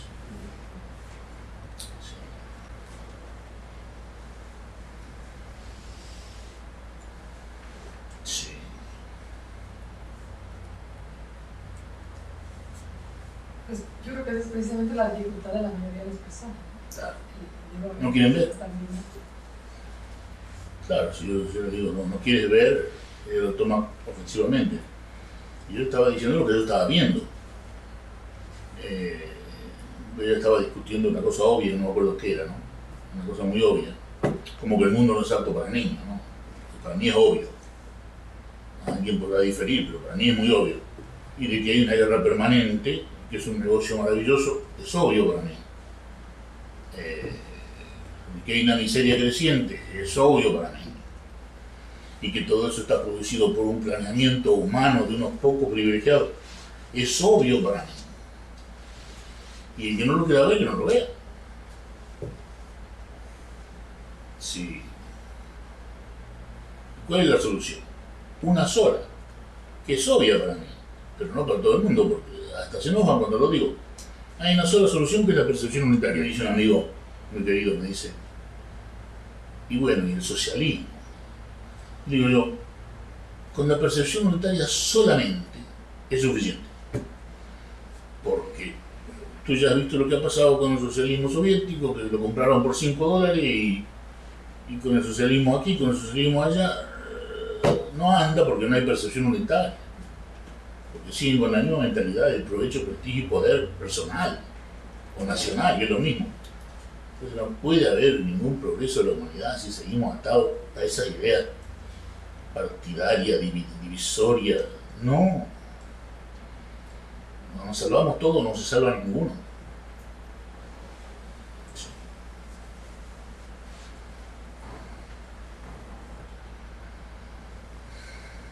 Otra idea difícil de comprender es la honestidad perceptual, porque normalmente perceptual es un término asociado a una actividad puramente física y que nunca puede llevar a trascender o a transformar la condición humana.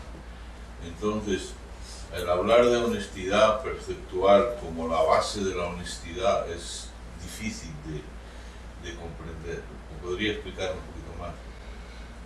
Sí, es como el cuento, no sé si lo conté, de la secretaria que me dice, doctor, dice, lo vi en Costco. Ah, sí. ¿Qué? ¿Cuando estaba comiendo la pizza? No, lo vi en el pasillo. Ah, sí, ¿por qué no me saludó? No quise molestarlo. Bueno, qué bueno, pero una cosa no me gustó. ¿Qué? Dice, la manera en que usted mira a las chicas.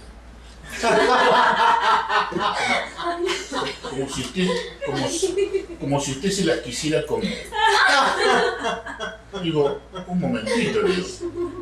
Yo no miro a las chicas como si me las quisiera comer. Yo me las quiero comer. Y bueno, entonces yo creo que cuando uno llega a ese nivel de honestidad es hermoso. Pero porque es muy gracioso. ¿Qué pasó con ella? Y ella se rió y terminó por no enojarse. Le hizo gracia, ¿no? Pero lo que te quiero decir es que esa es una forma de honestidad, que es graciosa porque la verdad no va a ser libre y trae la gracia, ¿no? Pero también hay una honestidad que es mayor que esa. Yo creo que esa honestidad llega después de la honestidad perceptual. Primero la perceptual y después esta honestidad a la cual me refería antes, ¿no? Yo me la quiero comer, ¿no? ¿Cómo se me la quisiera comer? Entonces estás hablando honestamente. Ahora, ¿cómo se llega a esa honestidad? Con honestidad perceptual. O sea que esto es un papel, no es un unicornio. ¿Me entiendes lo que te quiero decir? Si vos me querés decir que esto es un unicornio, te digo, no, es un papel, ¿no? Y lo mismo con todos los cuentos del yo, ¿no? De cómo el yo tiene que ser manejado, controlado, propiciado, apoyado, etcétera, etcétera, etcétera. Son todas palabras de las 32 psicologías anteriores. Es lo mismo que decir que hay que apoyar, propiciar al unicornio. ¿Entendés? Lo mismo. No hay honestidad perceptual. Pues si tú me dices, yo respiro, te tengo que decir, el organismo respira, tú eres un espectador a lo sumo. ¿No? No me digas que tú respiras. Es una forma de hablar. No me digas que tú creces, yo crezco. No. Seamos sensatos, tengamos la honestidad perceptual de darnos cuenta que no es yo el que crece. Es el organismo, con suerte, que crece y tú te das cuenta si tienes suerte. Ahora bien, de la misma manera, esa honestidad perceptual me parece a mí que puede llevarte a la honestidad. Pero empieza por la honestidad perceptual. Es decir, el yo es un producto del pensamiento. El yo no piensa. Hay pensamiento y entre las cosas que produce el pensamiento está el yo. Pero no es que el yo piense. Cuando yo digo yo pienso, tengo que darme cuenta que estoy hablando un lenguaje egocéntrico, hipnótico, temporal, que no es adecuado. Pero que claro, tenemos que usarlo porque no hay otro. Pero por lo menos que me dé cuenta que estoy diciendo una tontería cuando la digo. Yo crezco. Yo busco el crecimiento personal. Y hay que pensar positivamente. Entonces le digo, bueno, yo te voy a dar el pensamiento positivo mejor que hay. Todo está bien. Todo está bien. No hay nada que no esté bien. Bush, Irak, Afganistán, la miseria, la crisis, todo está bien. Si tú me sigues diciendo que el pensamiento positivo, entonces ya no se puede hablar contigo. Que sigues sin honestidad perceptual, de que no estás viendo lo que está pasando, entonces puedes decir que todo está bien. Y el pensamiento positivo y todo el cuento tibetano que sigue después. Pero no me vengan a mí con cuentos tibetanos. Conmigo los cuentos tibetanos no tienen suerte. Yo me tengo a la honestidad perceptual, lo que veo. Lo que veo es que la única salida que tiene la humanidad es la percepción mental.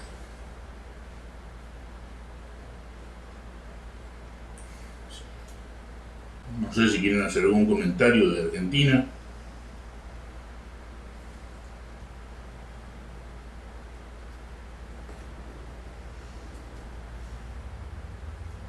No. Bueno, si quieren hacer ustedes un comentario antes de dejar la clase. Está claro lo que estamos diciendo, ¿no? Sí. Claro, conciso, concreto. No, es eso que había dicho el racismo genético con el cual se nace, que nombraste 5 cosas. ¿No lo podés explicar un poco mejor? Lo del autismo, homosexualidad. No, es un concepto, ¿qué te diré? Que ya llevas por lo menos un lustro de que todo el racismo obsesivo compulsivo tiene el mismo origen genético, ¿no? Y que ese racismo va desde el autismo, digamos, a la izquierda, hasta la homosexualidad a la derecha, digamos, ¿no? Y en ese campo que hay entre las dos manos puede estar la obsesión misma, la compulsión misma, la enfermedad mal llamada anorexia nervosa, y también el gambling, que es el juego por azar compulsivo, y todos esos elementos constituyen ahora, muy inteligentemente, ¿no?, incluso para el tratamiento. Parece que la fluvoxamina es un buen tratamiento, no en el caso del autismo, porque parece que la GH está haciendo mucho efecto con el autismo, pero todos estos elementos son elementos de un racismo obsesivo compulsivo que tienen un origen similar o igual desde el punto de vista genético. No sé si te estoy contestando. Sí, no, era persona. Sí, eso ya hace más o menos 5 años que se viene hablando del racismo obsesivo compulsivo como una unidad, ¿no? Una unidad que posiblemente se vean en el DSM-5 y que pueda tener un tratamiento común, ¿no? Sacando, insisto, del autismo. Pero podría tener un tratamiento común, ¿no? Lo que trae esperanza. Por ejemplo, las adicciones formarían parte de todo este racismo y traería esperanza para el cuadro de la anorexia nervosa, por ejemplo, ¿no? Anorexia en griego quiere decir falta de apetito, cosa que nunca existe en esa enfermedad, ¿no? Por eso es un misnomer, es una mala palabra, pero quiere decir que habría un tratamiento común o similar para la anorexia nervosa, la homosexualidad, la obsesión, la compulsión, el gambling, que es el juego por azar, adicción al juego. Las adicciones a las drogas y el alcoholismo mismo podrían entrar dentro de este racismo que se llama obsesivo compulsivo, ¿no?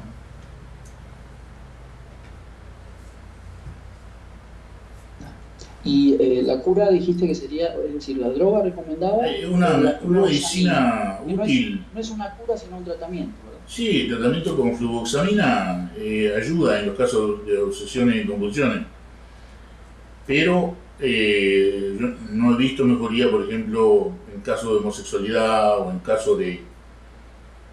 en algunos casos severos de anorexia nervosa. La fluvoxamina no ha actuado.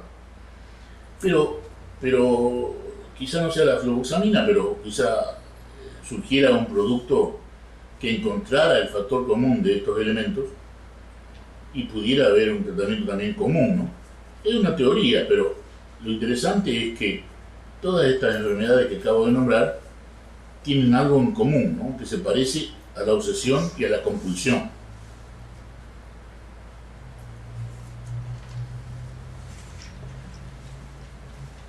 Sí, bien, gracias. Sí, hay que poner también la salvedad de que ya ha desaparecido del manual de diagnóstico de la homosexualidad porque hubo un movimiento político para sacar a la homosexualidad como enfermedad, ¿no? Y entonces ya no sé si se puede usar la palabra homosexualidad dentro de este racismo, pero de que tiene elementos obsesivos y compulsivos, eso nadie lo puede discutir, ¿no?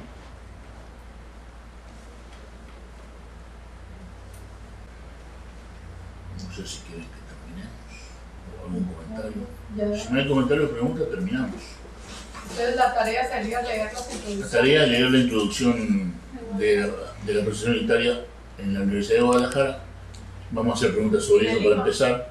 Los 2 primeros capítulos del nuevo paradigma en psicología. Y yo les recomiendo que lean también los 2 primeros capítulos del nuevo paradigma en psicología. Bueno, Buenos Aires, gracias por acompañarnos, mucha suerte. Sí, muchas gracias a vos también. Están toda la gente acá muy contenta con el diplomado, la verdad que sí, muy lindo y bueno, contentos de que haya habido buena recepción. Hasta luego, hasta el próximo domingo. Chao, gracias, un abrazo.